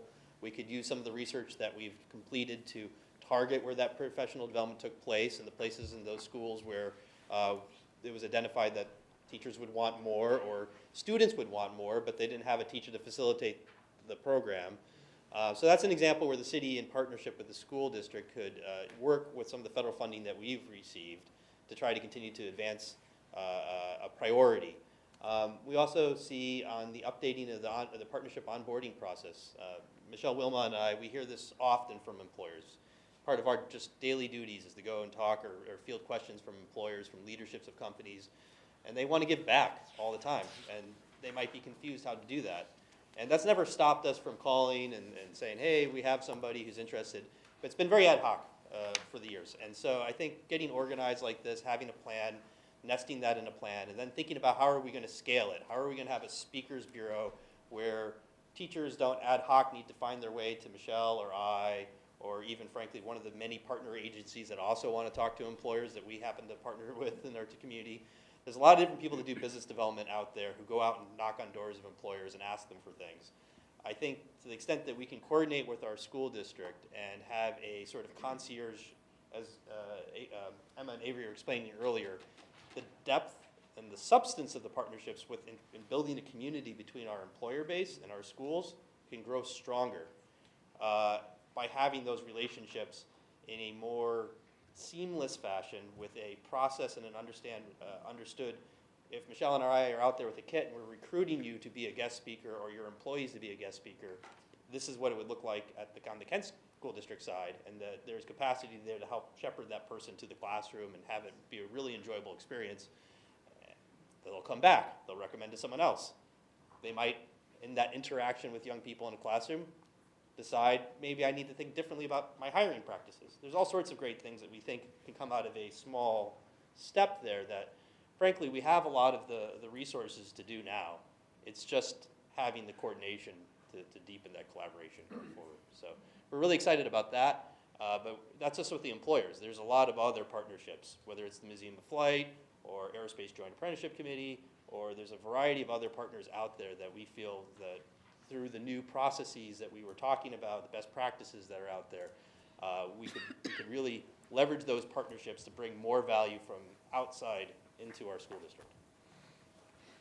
And then we're also looking at developing and growing a resource sustainability plan that supports our CTE and STEM vision work. The plan would also include a need for us to scale our student program and opportunities during and outside the school day year long. So we do plan to leverage our local and regional funds to accomplish more and have a greater impact. We will identify and attempt to secure federal and state grants, possibly look at some private sector we will look at private sector partnerships. We may consider philanthropic contributions and more.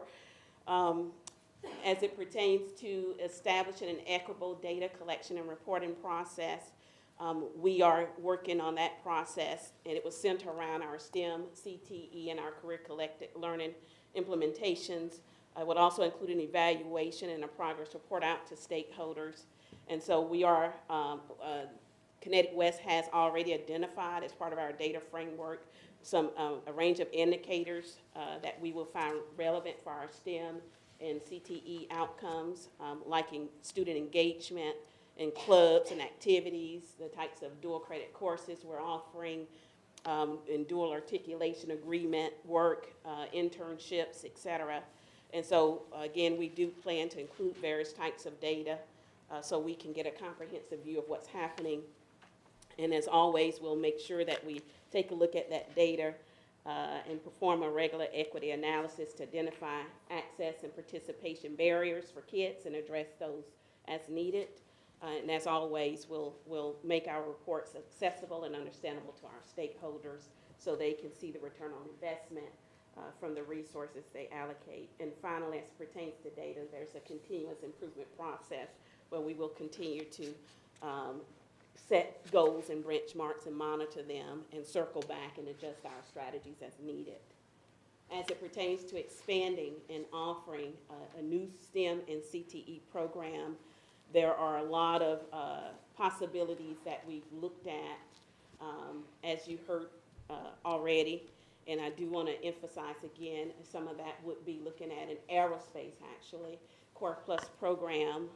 We are already engaging in conversation with Boeing, and they've already evaluated some of our programming in our schools, and so we're headed in the right direction in that area.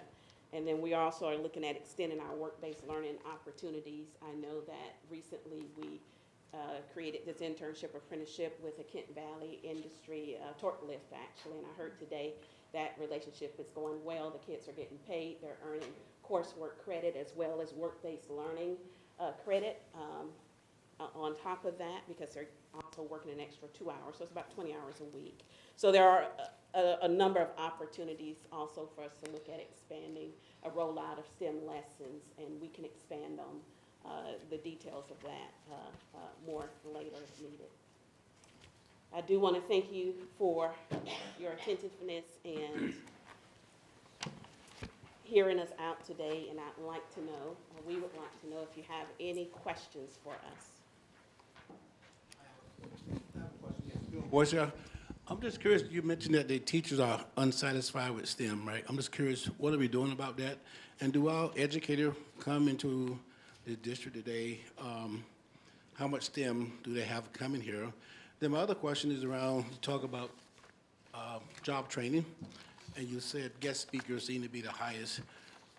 For me, I seem to think that job shadowing, I think, would be more important, you know, as an HR professional, because you have, I can talk forever about my job, but there's nothing like having a student go to that site and actually walk around and really see what that jobs are like. So those are my two questions. I wonder if you can speak to that, Carl, please. Well, I'm going to invite probably John to see if he has a response as it pertains to the STEM question you have. I will say that I agree that providing deeper experiences in our career exploration area that includes job shadowing would be something favorable, particularly for starting at our middle school level. And I agree that the career speaking or the guest speaker piece is the basic career awareness, low barrier of interest to a lot of folks, and that is in the career awareness area is we're going to focus on it at all levels, but the elementary school will simply be creating awareness in a variety of ways. So can you repeat your STEM question, and John may have an answer for it. Yes, it's just around you say that the teacher was unsatisfied with STEM, right? So my question is, what are we doing about that? And secondly, when we get teacher that comes into the district, right, are they, quote, STEM qualified or have some type of STEM background in order to start teaching that to the students right away? The answer to your second question is it varies greatly to what teachers come to our district with, what experiences they have around STEM education. What we're currently doing about it, I can say the current state is we now have at every grade level opportunities for kids to engage in STEM. K through 5, there's a built-in engineering unit at every grade level. So kids are given the opportunity to apply their science, to apply their math, to be real-world problem solvers. We do need to expand that. I think we began with two-word why, right? For me, it's expanding opportunities for our students. So we have things in place. We have, some buildings have the clubs after school. Some buildings provide the first Washington robotics for kids.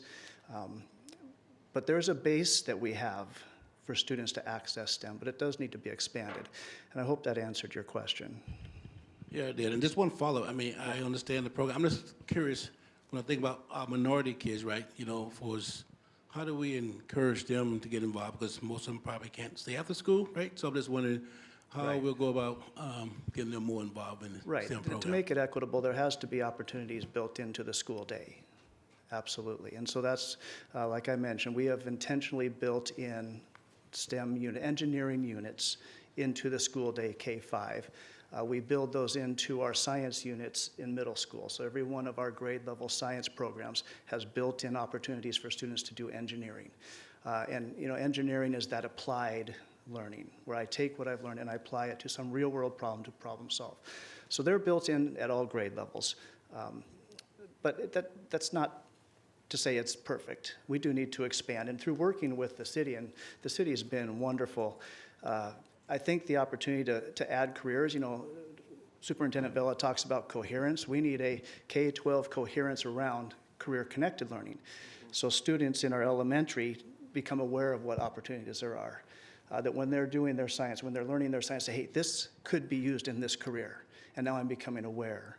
And at the middle school, it looks a little bit different. So I'm saying a lot, but there's foundation there to build on around STEM education. Second part to that is I would say, with the teachers, they need professional development to be comfortable delivering this to students. And so working to give them the opportunities, and talking with Bill, we're working on opportunities to provide that professional development to teachers so they're more comfortable, you know, giving those kids those experiences. Yeah. And my last comment, when you start doing the guest speakers, I can really help facilitate that. So when you start to look for different types of fields, I will be more than happy to help facilitate that and bring guest speaker here to talk about different job career. Appreciate that.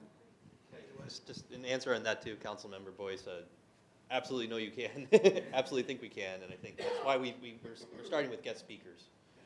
Oh, I'm sorry. Is there another? Yeah, there's actually a couple, sorry. Well, I think it's also important to note that once kids hit the middle school level, grades 7 through 12, that career and technical education dollars kick in, and so all of that, those experiences and activities include STEM. In addition, we also have college and career readiness supports that kick in with the high school and beyond plan. So that's why when you look at the data, the numbers are going up, are more favorable as the kids go up in the grade levels. Thanks. I think our next question. Yep. Thank you.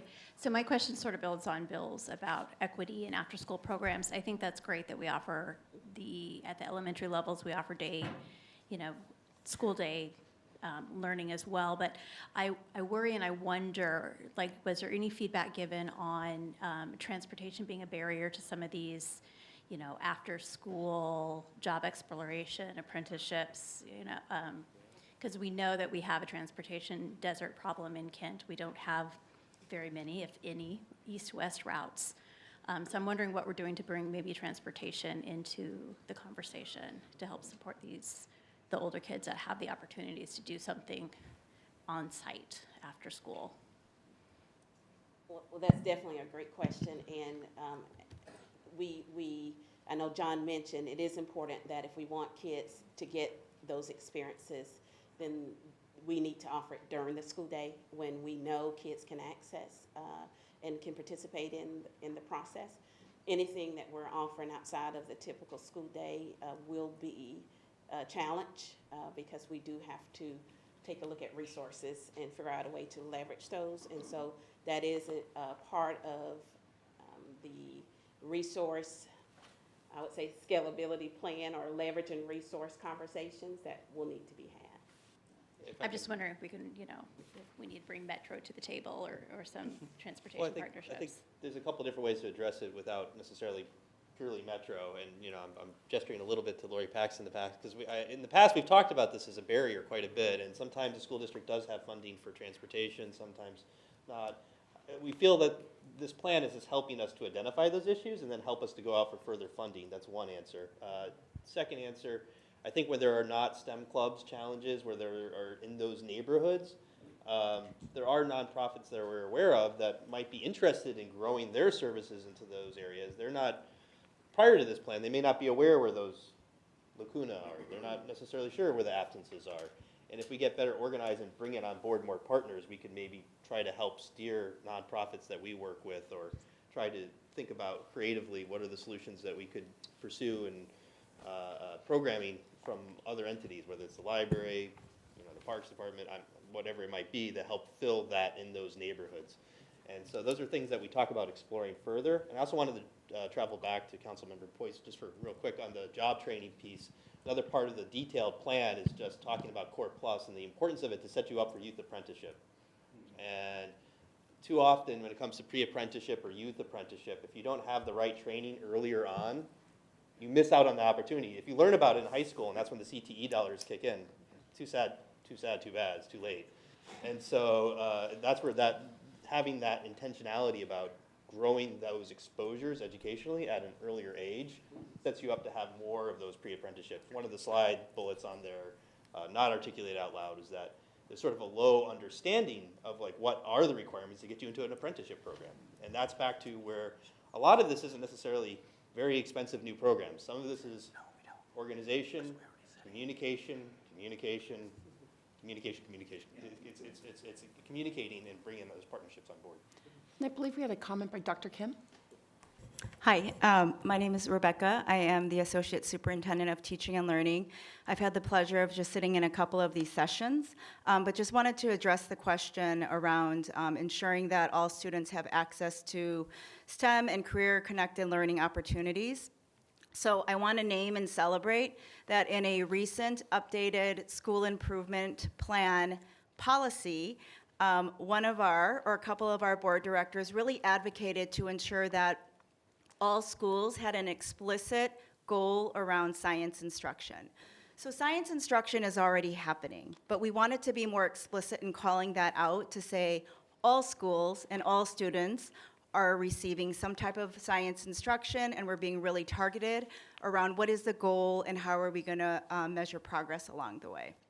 So knowing that what Simone shared, that we are richly diverse with over 70% of our students identify as students of color. Our students, you named them as minority, but our students of color are not the minority, but our students of color are all going to be receiving the science instruction. So I just wanted to name that.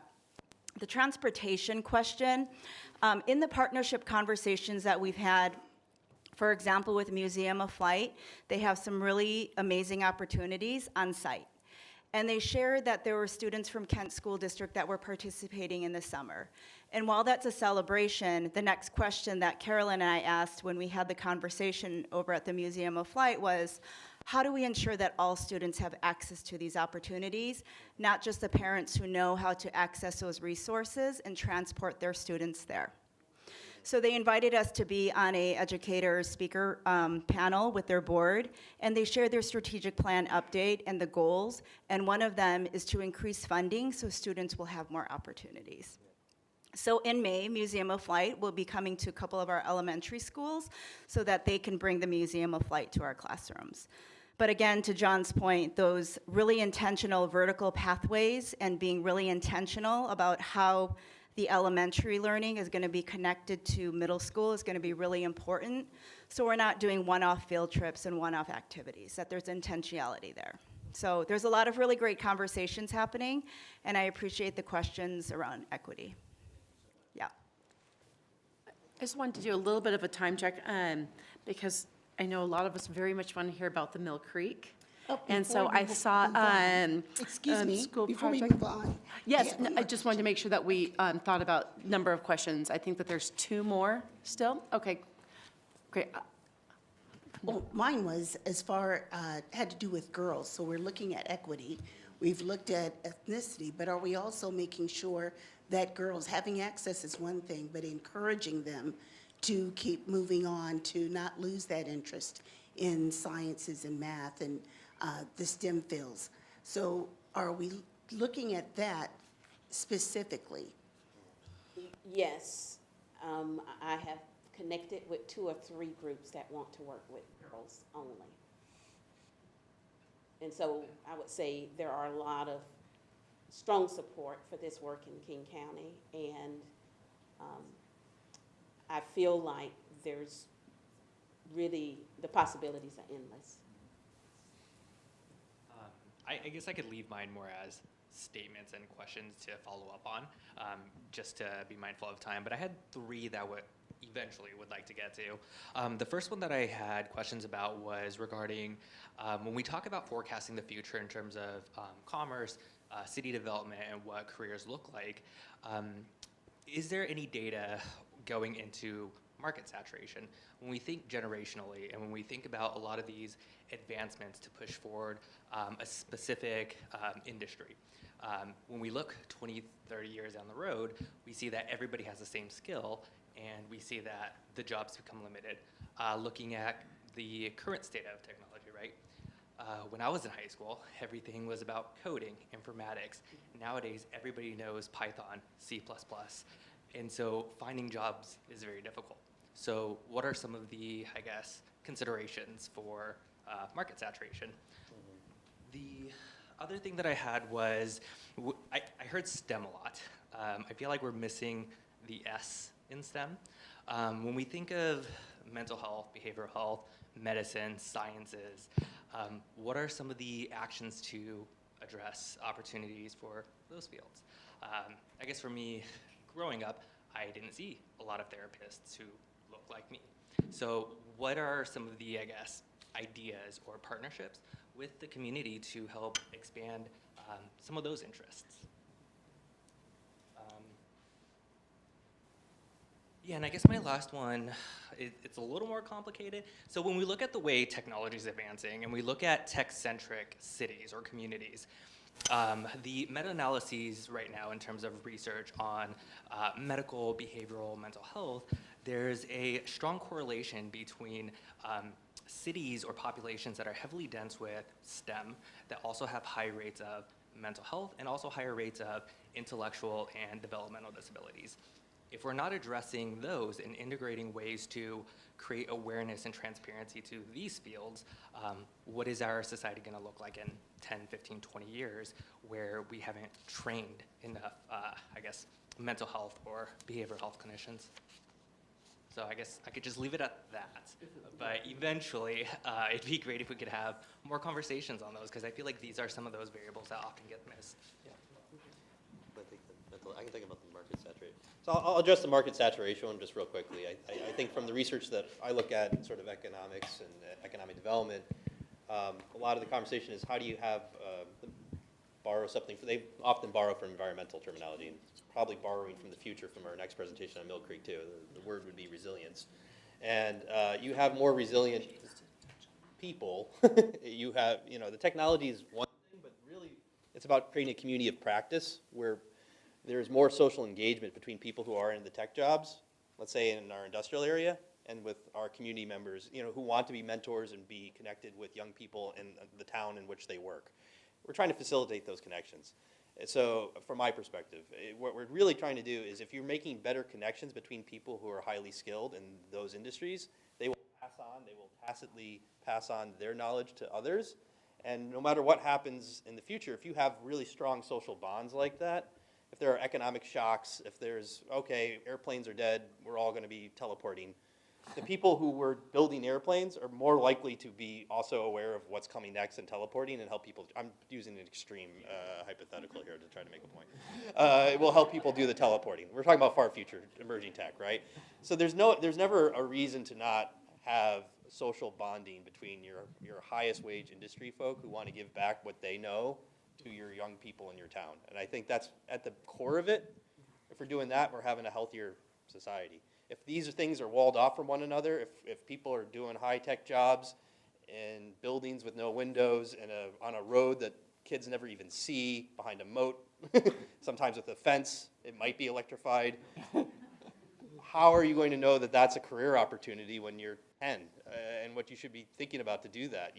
So a lot of this to me is actually not highfalutin, trying to pick between Python and put my bets on additive manufacturing. I don't think of it that way. I think of it in very human terms. And what we're trying to do is have better social connecting in our community. And if we're doing that well, yes, it has the focus of STEM. We're acknowledging what's in our backyard. But if we're doing that well, I think we're going to do a lot better on, even maybe on the mental health scores, although that's not my field. I'll pass it on to others, my colleagues on my left, to maybe help answer those questions. I believe Mayor Ralph had a comment. I can add a little bit into the behavioral health occupations and the work that's being done there. We are very, very fortunate in the city of Kent to have a representative from the 33rd Legislative District, Representative Tina Orwell, that this is one of her primary focuses. So she has been doing a lot of work at the legislative level around education opportunities, licensure, making sure that there's the internship and the apprenticeship type places where folks can get their clinical hours. I know that there's been conversations with the district about how do we bring those newly graduated MSWs and those kind of things into the school district, so partnering there. And then one of the legs of the sort of that three-legged stool that the crisis care levy in King County is all about workforce. And so making sure that as a county, we are developing that workforce so that there is access for our residents to those services, but there's also access to those careers, and then making sure that those career paths pay a living wage. So there's a significant amount of work being done at both at the state, the county, and the city level. It's something that I've been partnering in with Representative Orwell and the county for the last several years to make sure that we're filling those gaps in both making sure that our students are aware that that's a career path, and then also making sure that our residents have adequate access to behavioral health services. So a lot of work being done there. And so when you probe deeper into the report, I think what you'll find is that we are focusing, at least initially, on aerospace and outer space, as well as healthcare, information technology, and advanced manufacturing. In addition, we actually had our kids, I want to say, and Lori can speak to this, we engaged with Washington Alliance for Better Schools, or WABS. We're part of a 14-district consortium, and we do have a healthcare focus, and I think our kids probably is just came back from UW from a healthcare fair, and then we also streamed live about a week or so ago for those who want to access healthcare. We are in conversation with Senator, I guess, Tina Orwell, Congresswoman, and so we are doing some work in that area, and I lead and guide the mental health work and supports for this district. Rochelle Garcia, Seaton Garcia, my assistant director, is directly involved in that, and we are in collaborations with the city of Kent as well to expand services to kids. And so I do appreciate your questions. And then Lori and I are both on the 2030 Aerospace and Space Regional work. I know Bill and Lori and Michelle and others are familiar with that. We are looking at the credentials we currently offer to make sure that they are not obsolete. And we're going to do work around making sure that it also aligns with our state OSPI, our C-list, and they do that collaboration work with industry and other folks. So we're headed in the right direction. I love all of the enthusiasm around CTE and STEM. This is wonderful. We are going to move on to section 4.02, Mill Creek Middle School project. And Superintendent Vela? Yes, I'd like to invite back to the podium Mr. Pat Fitzpatrick to lead us in that portion or start that off. Is that correct? So I'm just going to kick this off real quick. Back in the fall, I think late fall, we had some Kent School District students, families come to a city council meeting who also attended a Kent School District meeting. They might be in the audience tonight. They might be. And they discussed with us concerns they had with the Mill Creek Middle School field. Just so you know, the superintendent and deputy superintendent and the mayor and I meet on at least a monthly basis, and not too long after that meeting we had, I'm sorry, not too long after that council meeting, we sat down and we had a conversation about, what can we do? This has been a problem for literally decades at this site. And so we thought, well, let's just get our power people and our organizations together and see if we can make some movement on this issue. So we have, over the course of the past 6 months-ish, probably met more than 25 times. We have leveraged our internal expert staff. We have hired expert staff, both of us, both the city and the school district. And we've been working on a plan to move a project forward that would hopefully solve most of the problems at this site.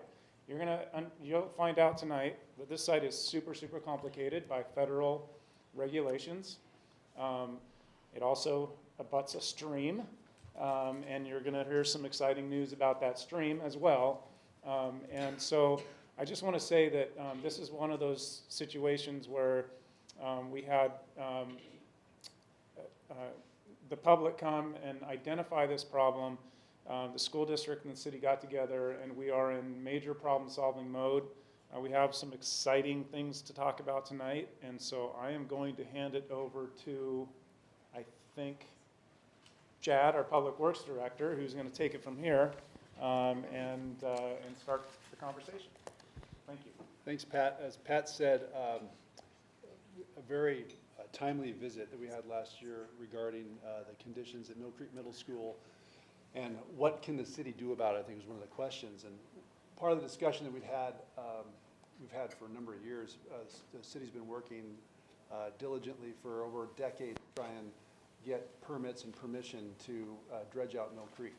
It hasn't been touched since the 1980s due to restrictions that have been placed on it through rules that have come through for a whole number of reasons, but and for very good reasons. I mean, it's a salmon-bearing stream. It's also part of our main drainage to the city. It's also, depending on how you look at it, one of the main arteries that created the city. It's one of the reasons the school's there. People congregate around water, but at the same time, due to development up on the hill, natural processes, the stream itself had filled up over the last 40 years since the last time it's been dredged. I'm going to start with the question, which is, we found out last week, the mayor announced it at the State of the City address, we were given approval to dredge the creek last week and got all the last final pieces of the puzzle put together to do this. It So, is absolutely applause-worthy. Yeah. I'll say I'm either I'll say I'm a victim of education, and that I went through engineering school, and I almost forgot how to be excited in some ways, because it's all focused on problems all the time. And so this is excitement for me. But and we are very excited. This was Calm down. yeah, right. Fist bumping material in the engineering department, because this is a long time coming, and it is really a thing for us that's we see as something that's allowing us to move forward. And I said moving forward as my 2 words earlier on. There's a reason for that.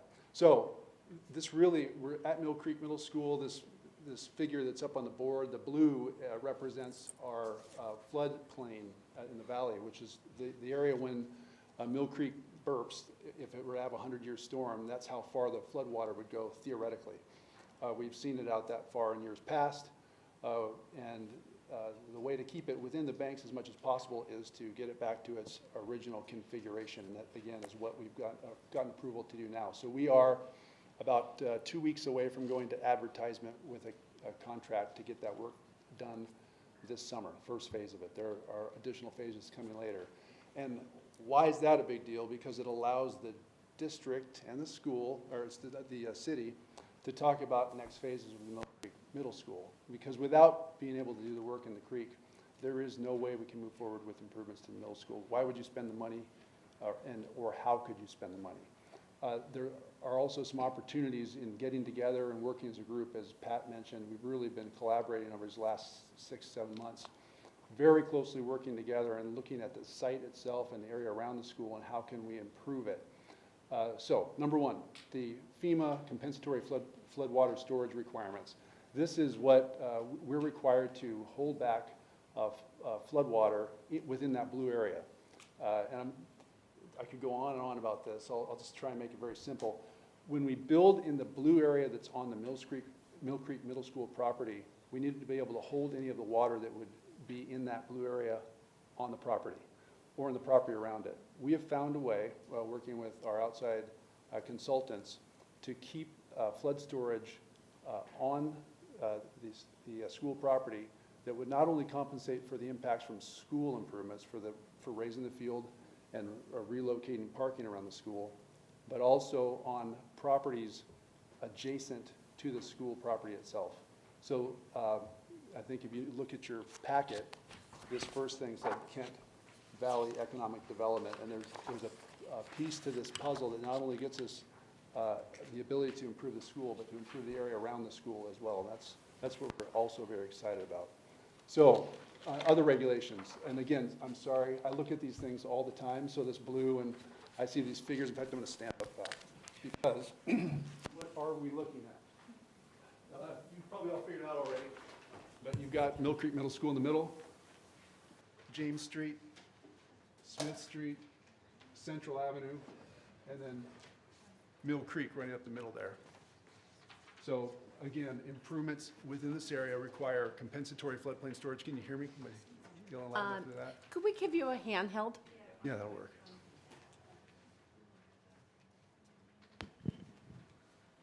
Good? Yes. Okay. So again, James Street, Central Avenue, Smith Street, pays to be tall sometimes. Mill Creek running right up the middle. Requirements related to floodplain impacts. Mill Creek has a stream buffer that we need to be aware of. You can only build so close to the creek itself. And then regulations around stormwater quantity, the amount of water that comes off the site, and then the quality. We need to make sure that the water going into the creek is treated. Next slide. Can you hit that for me, Bill? Thank you. We've seen the conditions. Back one.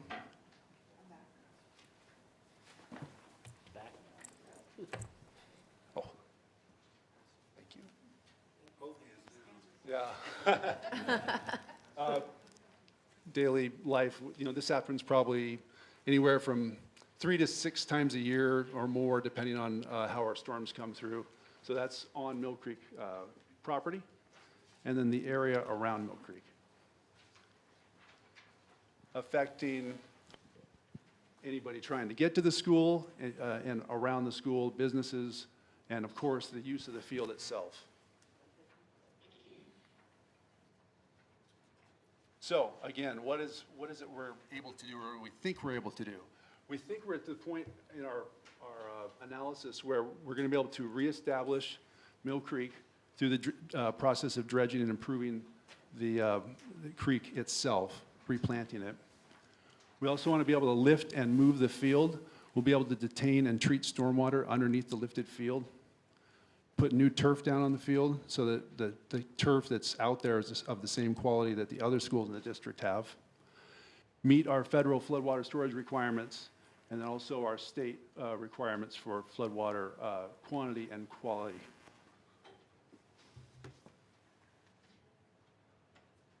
And again, I think we go back to several months back in the visit from the family.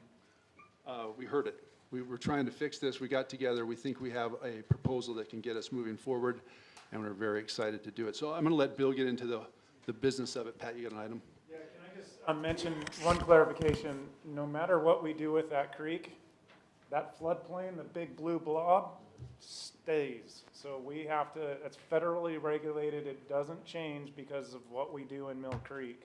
So we are still regulated, and that's why no matter what we do with the creek, we still have to go through the exercise of solving a very complex problem that's created, or not created by, but imposed or created by the federal government regulations. So let's just say it.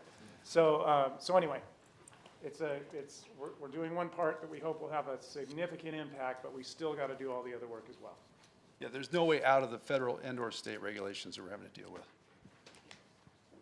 Thank you, yeah, and I was going to just, because I think it bears repeating, that's actually the next thing I wanted to say. The blob stays, yes, the FEMA line stays. So no matter the dredging, the reestablishing the creek, no matter what you do to that, if you want to replace the turf, if you want to put in bleachers, if you want to have a track like other tracks, if you want to change the surface, if we want to change the water, the lights, you're going to have to create very large, very expensive, tens of millions of dollars worth of stormwater infrastructure.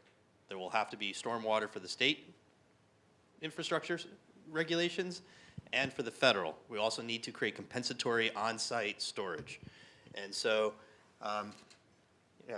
we heard there's an equity issue here. It's pretty obvious when you look at all the sandbags, even on a dry day. We took some photos recently. This was, I think, in January or February. Could be next week. It could be again.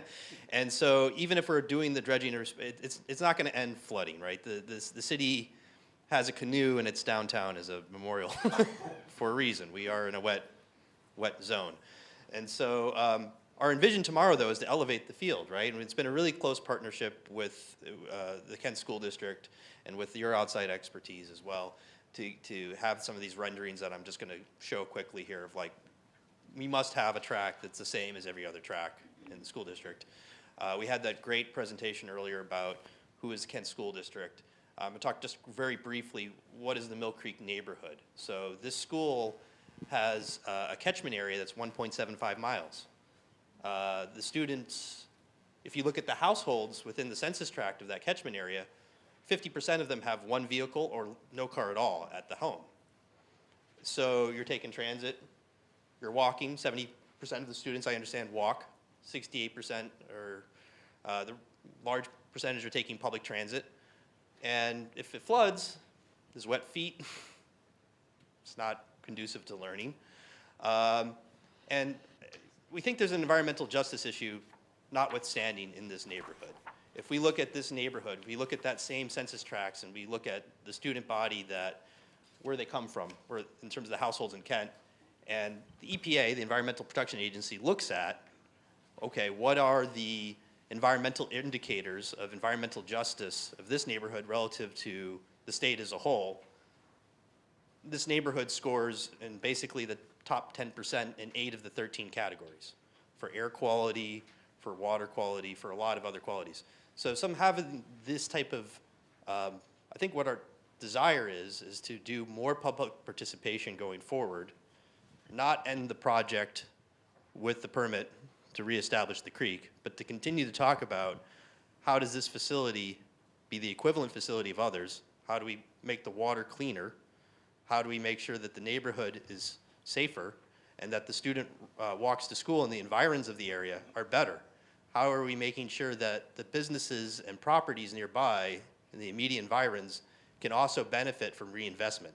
How do we do that in a way that doesn't displace but embraces the community organizations and businesses that are there today who are being flooded? And I think that's a really important point to make, because that's what we've done in just the few work sessions we've been having. So this is a very early idea, all right? And this is not with a whole lot of, this is the first public setting in which we've talked about this. This is us trying to balance internally all the different pressures that exist on the site within the two dimensions that we have to create space for ponds. Groundwater is very high, as you can imagine, next to the creek. We can't put everything into vaults underground. There'd be hydrostatic pressure, it would push the vault up. So while this drawing here shows under some of the parking lots that would have to move around to make space for the floodwater ponding, we try to put as much vaults as we can to try to maximize the amount of places to store water on the site.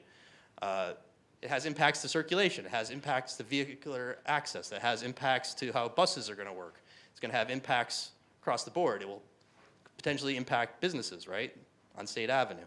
So there's a lot of things still to come. There's a lot of still work to be done. There's more planning work to be done. There's more public participation work to be done. I really want to emphasize that. So we have some early stage concepts that we are very excited about, because we see a path. We see a light at the end of the tunnel with some of the extra expertise we've brought on, the extra focus we've brought forward to figuring out how are we going to store the water within this area without, we see how that can be done now. We also have to figure out how to fund it. We have to figure out what are the federal funding sources to do it, and how do we do it in a way that is equitable? How do we do it in a way that has equity benefits to the real equity issues that were raised? How do we do it with ecological benefits? Chad mentioned it's a salmon-bearing stream. Obviously, it's not a very ecologically friendly situation with the water sweeping everything from, shopping carts to runoff from streets fast into the stream. Slowing it down will do things, it'll have benefits, it'll help forage insects, aquatic insects for fish. It will have a lot of other ecological benefits. There's health benefits. So part of this vision that just internally right now is we're trying to think about this as we go, but there's more to talk about, is how do we include the Parks Department so that this would be a neighborhood asset. So when the school isn't using it, how do we have better play and recreation services that provide health benefits to students in the neighborhood, but also residents in the neighborhood? And of course, there are economic development benefits. And as economic development officer, I want to talk about a couple of those. This area is an urban growth core location, right? The walk score here, I'm going to jump ahead for a second, or jump back, rather. The walk score of this neighborhood is 89, right? Oh, too fast. It gets, if you're familiar with walk score, you see it on realtor websites. It's like, oh, it's really walkable zone. No one really feels like it's a really walkable area. But why does it score so high as a walk score? It's because it's in our urban core. This is like a lot of activity. In our comp plan process, we would call activity units. Anybody who's a job, anyone who's a resident, anybody who's doing anything is an activity unit. Well, this would score very, very high. There's a lot of activity here. There's a lot of cars that go through here. There's like 30,000 cars a day that go down Mill Creek. There's bus, there's rail. There's big federal investments in rail and in bus right here. I bring that up again back to the economic development point, because this is an area where if you were to look at our local plans established by elected officials, we would desire more housing. If you were to look at King County layer of government, they would desire more housing. If you were to look at the state policies, they would desire more housing. And if you look at federal policy, they want more housing. They would like more housing near transit. So one of the things that we're thinking about, and it depends entirely on the consent of the individual property owners there, but one of the things that we want to make sure is that when we're building infrastructure, which is scarce to find places to store water, that we do so with an eye towards maximizing the benefit for the neighboring parcels, because that is important to improving the neighborhood. We would not, a small grocer is not going to be able to afford, if they were trying to expand their business, building a several multi-million-dollar pond, right? It's going to be a barrier to reinvestment. It would lock in amber if we abandoned those neighboring commercial properties from ability to access improvements to stormwater vaulting or floodwater compensatory flood storage. It is mostly, these properties are mostly out of the floodplain, but not 100%. And so their contribution to the overall requirement is minimal. It's like 10 to 25%. However, it would be very instrumental in enabling the potential for investment per all our plans for this area. And so part of the grant applications and funding opportunities that do exist through the federal government and those established policies that exist, they may recognize the fact that you are next to a train station, that you are next to public transit. They will look to try to feed two birds with one seed, as I've heard someone say recently. They will look for other ways that when we're making infrastructure happen, we're doing it in a way that is considerate of those who are there, and we're also making it available for more reinvestment for others. So we have some exciting news on reestablishing the creek. We have some exciting ideas that we would like to pursue for funding. And I think the next steps would be additional public process and participation as we pursue those federal funds. Thanks. Any questions on this segment? Seeing none, I think I'm going to open up for discussion, open discussion. I know that we've had a lot on the different topics along the way.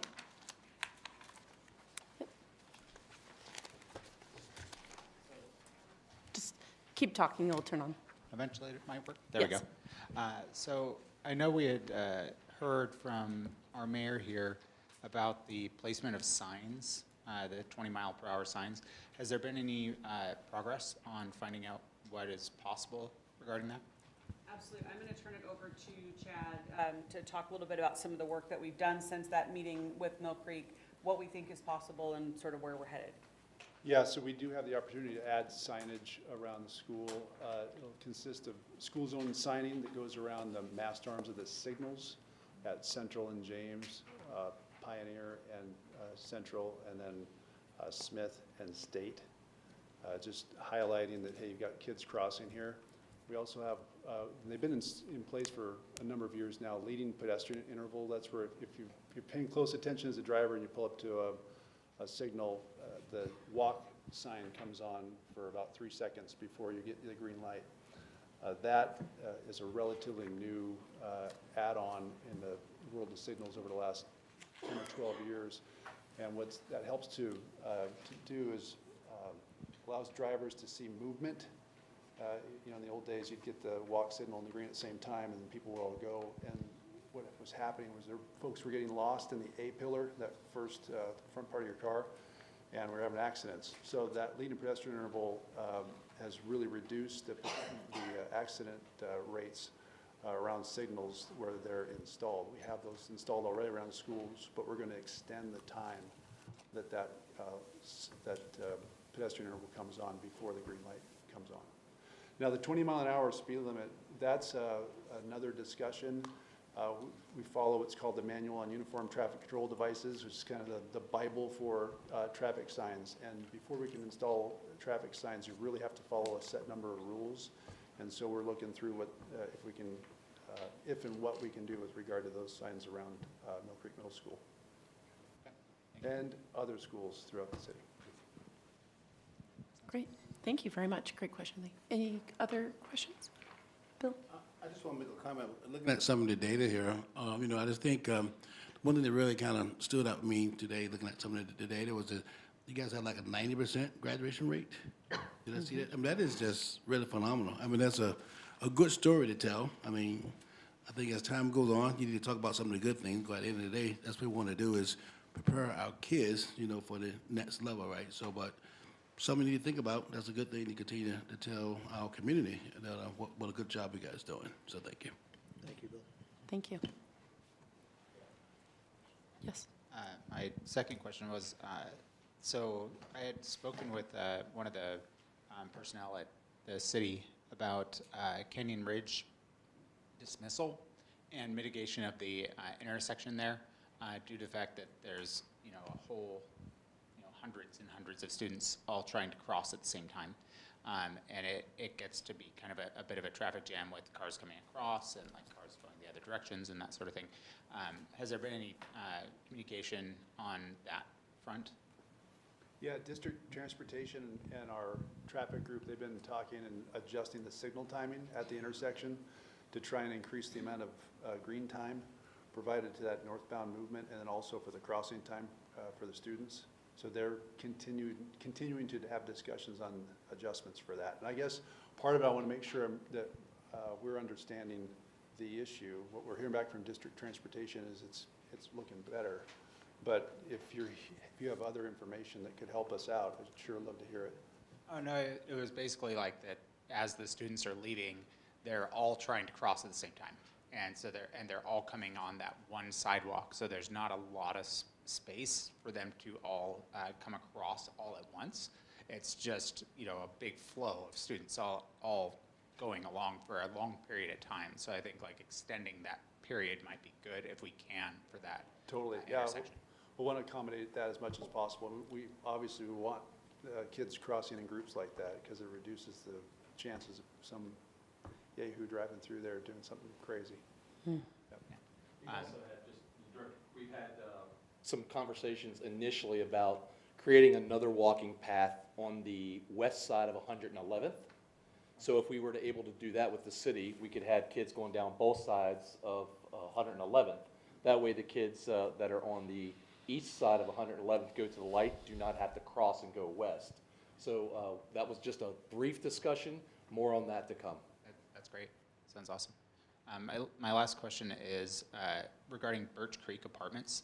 I had been to one of the elementary schools recently, and they said that there's a lot of issues with the students there as young as kindergartners trying to get to their bus and not feeling safe in doing so. I had asked a little bit about it, but I hadn't heard anything new in some time, so I was just wondering if there's any movement on that. So I guess maybe some more detail on that. Is it as they're traveling through Birch Creek? Mm-hmm. So private property. Yes, yes. King County Housing Authority runs that. Definitely happy to reach out to them to try and connect some conversation, but the city doesn't have any ability to sort of regulate that flow inside of that private property. That's understandable, and that's something. What I would add, though, I appreciate the question, is what we have done in the past, and I think we had a question like that at our session, is that our safety services staff and working with our city partners, we do actually visit anytime we hear that. So that's something we do. I know our director of transportation goes out to the sites while it's happening. Sometimes it's the best time to get out there. But we actually work together on that, so I appreciate you bringing that up, and certainly we'll do that. Great, thanks. Thank you. Thank you. Yes. If I can just add something real quick, something we didn't finish up the Mill Creek presentation with. This is an expensive project. I mean, we're talking big money. And so the city and the school district have been partnering. We have met with some of our federal elected delegation, and we are planning to make federal appropriations requests, and we are zeroing in on a major grant request. We have to develop that information. It's very competitive, but our hope is that we can obtain funding for that project in large part through some kind of grant funding or through a federal appropriation, a direct appropriation. We also recognize that it might take a couple of years to get that funding. I mean, this is a big project. So the Creek project is moving forward this summer, and we're partnering on that too. We're gonna need the help of the school district to get that project done.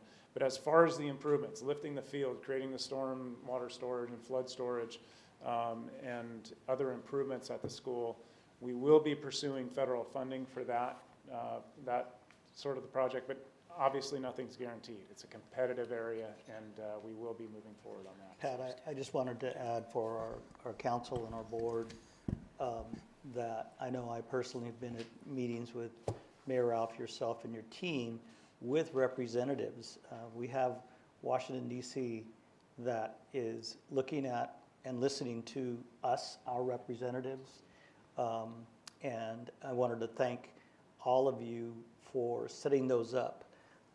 Even Mayor Ralph, I thanked her for making it rain the day we had Representative Smith's office representatives there, and it was just pouring rain. I said, this is perfect, right? But anyway, I wanted everyone to know that those meetings are ongoing. They know what we're asking for. They know the issue. And so hopefully we can leverage that, continue to leverage that relationship that now we've created. In follow-up to what Superintendent said, we did order rain. We've had 2 visits. One day it was literally pouring, so we got to experience what Mill Creek looks like in all of that. Pat didn't have that on the list of the things that the city's in charge of, but somehow we figured that out. I have been extremely pleased and am hopeful with the interest of our federal delegation in this particular project. The feedback that we've received and the ongoing engagement, the exchange of emails and the work with our federal lobbyists that we've got going on is very promising, able to highlight all of the things that are happening here. And I am hopeful because the work of the engineers and all the people involved has really highlighted what is actually possible there. It's been one of those ongoing conversations of how do we get to where we need to go, and we are finally, somebody said it, there is light at the end of this tunnel. It's a very expensive tunnel.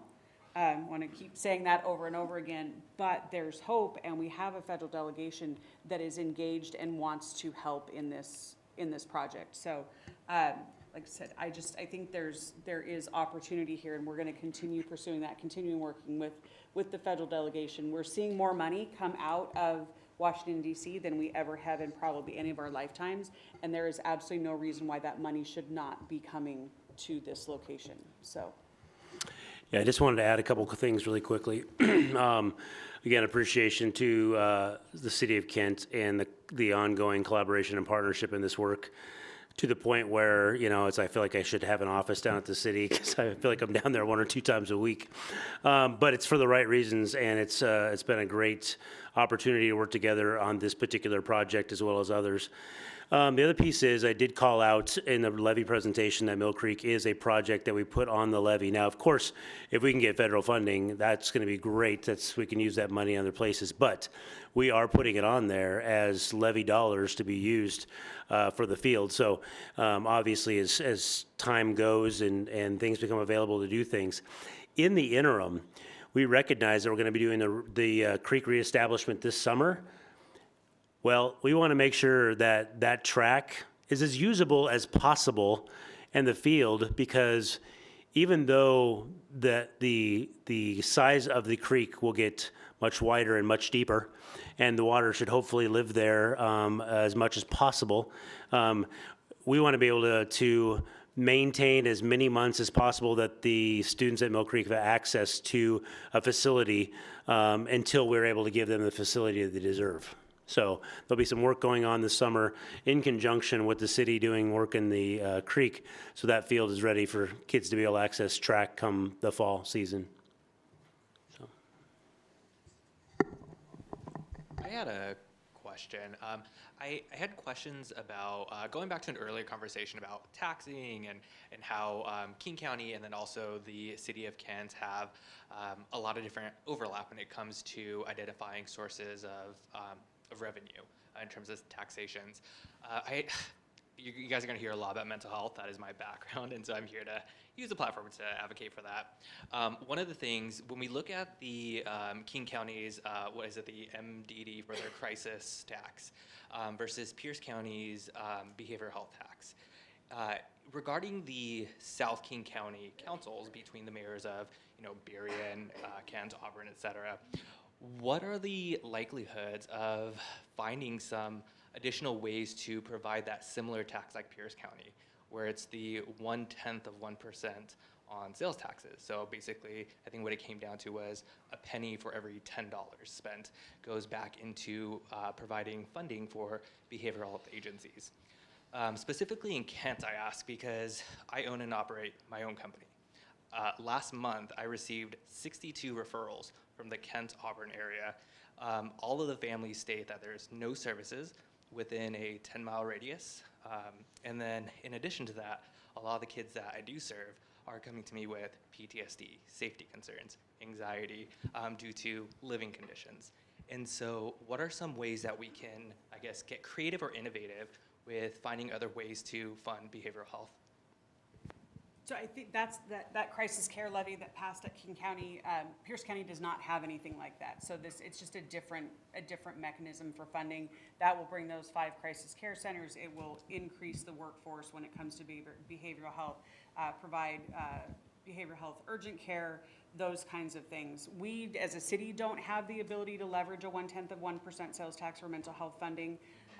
The county or the statewide, there's the $1590 or that legislation that passed, and that is goes to both behavioral health and homelessness services. So that's part of the money that we're using to fund SKIP, which has got more of the housing component to it. So there's work being done there. And then Councilmember Fincher can talk a little bit about MID and the work that the county's doing around the mental illness drug dependency work at the county level. But it's not something that the city directly has any say over. That was my question about that, though, because yes, crisis services are great, but what we're failing to address is a lot of the proactive measures. How do we get in front of the mental health crisis before it happens? I think this needs to be a more holistic approach. I see that a lot of places start opening up crisis centers where people are experiencing immediate crisis level of support needs and then just when we think about decompensation, how that happens, but what we don't have is the proactive side. And so that's the workforce development piece that I keep talking about, is that is the pipeline for building out that proactive side, access to treatment, all of those preventative measures comes through that side of this. Okay, yeah, I was mainly curious just because I'm a recipient of some of the grant from Pierce County. That's how I was able to expand my business down south to focus more on rural areas of Pierce County. And so just wondering again, is there anything to do, I guess, any work or leverage with King County and their BHO for that? Because you just said that there isn't. Well, there's also the mid-levy. So Councilmember Fincher has served on that committee for quite some time. She can talk about at the county level, the work that's being done. And with King County, with MID, we have also, you're talking about workforce and what's happening, it funds a number of different agencies within, so agencies in Kent are some of the recipients of that money, those dollars. And there's also, we had a special bucket of money that went to fund new and inventive ways to help. We know that there's a problem with enough providers, not having enough providers. And so we had a number, I think it was four different agencies that were basically winners of those grants who came up with innovative ways to increase that. For instance, one, while people are actually working their regular job, and say, I'm working for the Y. I still work my job for the Y, but the Y is going to allow me to do my schooling. So I'm not losing any pay. I'm not having to extend my day. So I get to earn my degrees and then come back and continue that work. But it's another professional at that point who is bringing in care, who is able to offer care. So what the grants are for, we have grants that help senior citizens. We have grants that help youth. There's a number of different grants, and the reports are available online, and you can see all over the county where those grants have gone. And so it's also something that you might be able to apply for if you were looking at extending in King County. But that's what the MID is for, the mental illness and drug dependency, both helping decrease the number of people who are having to wait for services, because if I'm in crisis now, I don't want to have to wait for 3 weeks.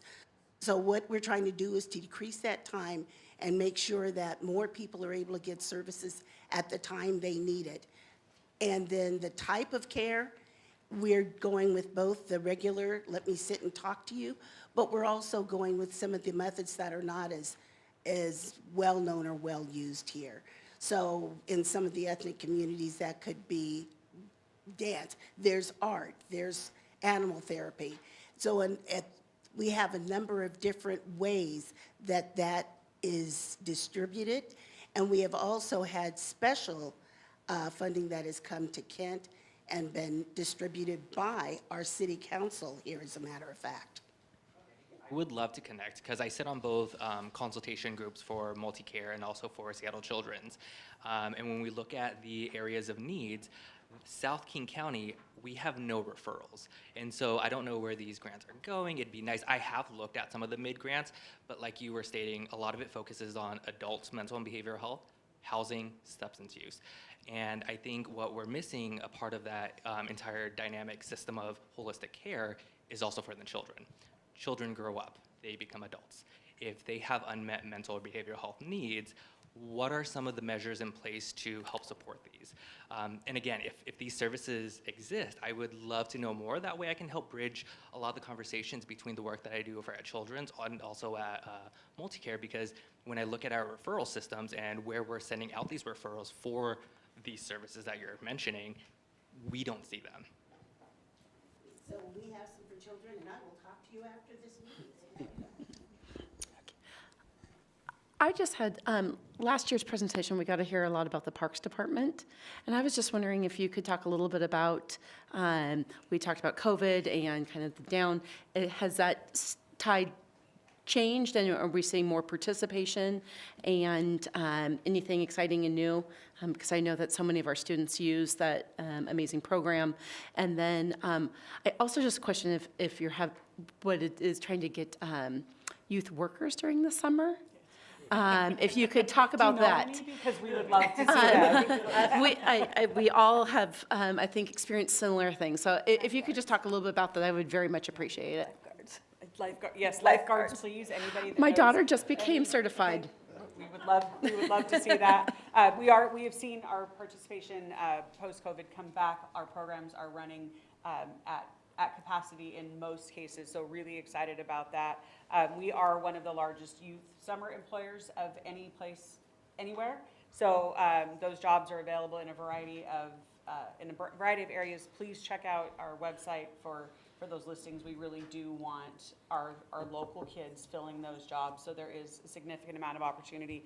And I think I would be remiss in saying that it also is a career path in and of itself. We have so many people. Our chief prosecutor started out as a basketball referee, right? So that happens on a very, very regular basis. So definitely please encourage students to take a look and apply for those jobs. On the Parks Fund, again, our programming, we're seeing, have seen those numbers come back.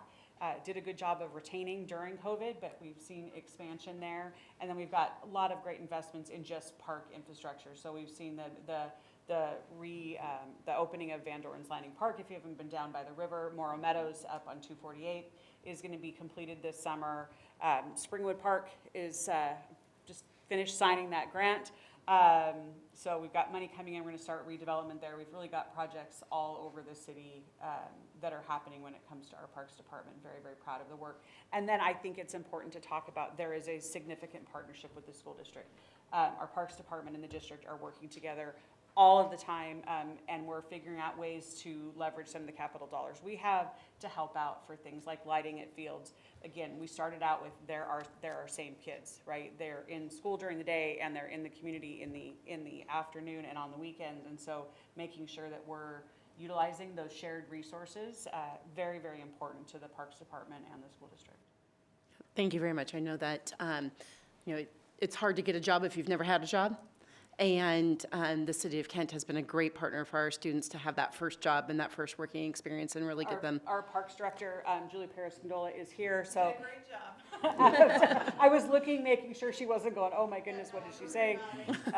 But yeah, definitely want to provide those opportunities for our students to get that first job. We know how important that is. We're hiring for summer right now. So please, yeah, like I said, check out the website and apply. Wonderful, thank you.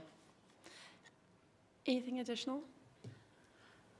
Seeing none, I'm just going to go ahead and say thank you very much. It is always incredibly informative, both on a civic lesson and just really what is going on in the city that supports our students and knowing kind of those next steps of where are we going and what's that really heads-up approach for both the city and the school district for where we're trying to get to. So thank you very much for your partnership. Thank you very much for being here today and answering the questions. Superintendent Baylor? Yes, I just wanted to again thank our council, our board, and our audience today for all the work that's been done. For my closing part, I'm going to bring us back to the beginning. Ms. Simone Hamilton asked, how are the children doing, right? We are here today to make sure they're doing well, and they're going to do well in the future. So thank you. I appreciate everyone's time tonight. Thank you. Thank you so much for your partnership and your cooperation, and looking forward to building a brighter future for our kids, and amazing presentations. I'm really looking forward to learning more about the CTE programs, and I hope we capture some data to share with us in the future. So, and I want to thank you for opening this space, and thank you, everyone. Thank you. Mayor Ralph? So just thank you. Sort of all been said. We're grateful for the partnership, the continued work, and there are really bright things on the horizon, and we can say that with confidence. It's things are moving forward, and we're being able to see them start to manifest, and we're excited about that. Well, ending on a bright future, it is 8:46, and we are adjourned. Thank you very much.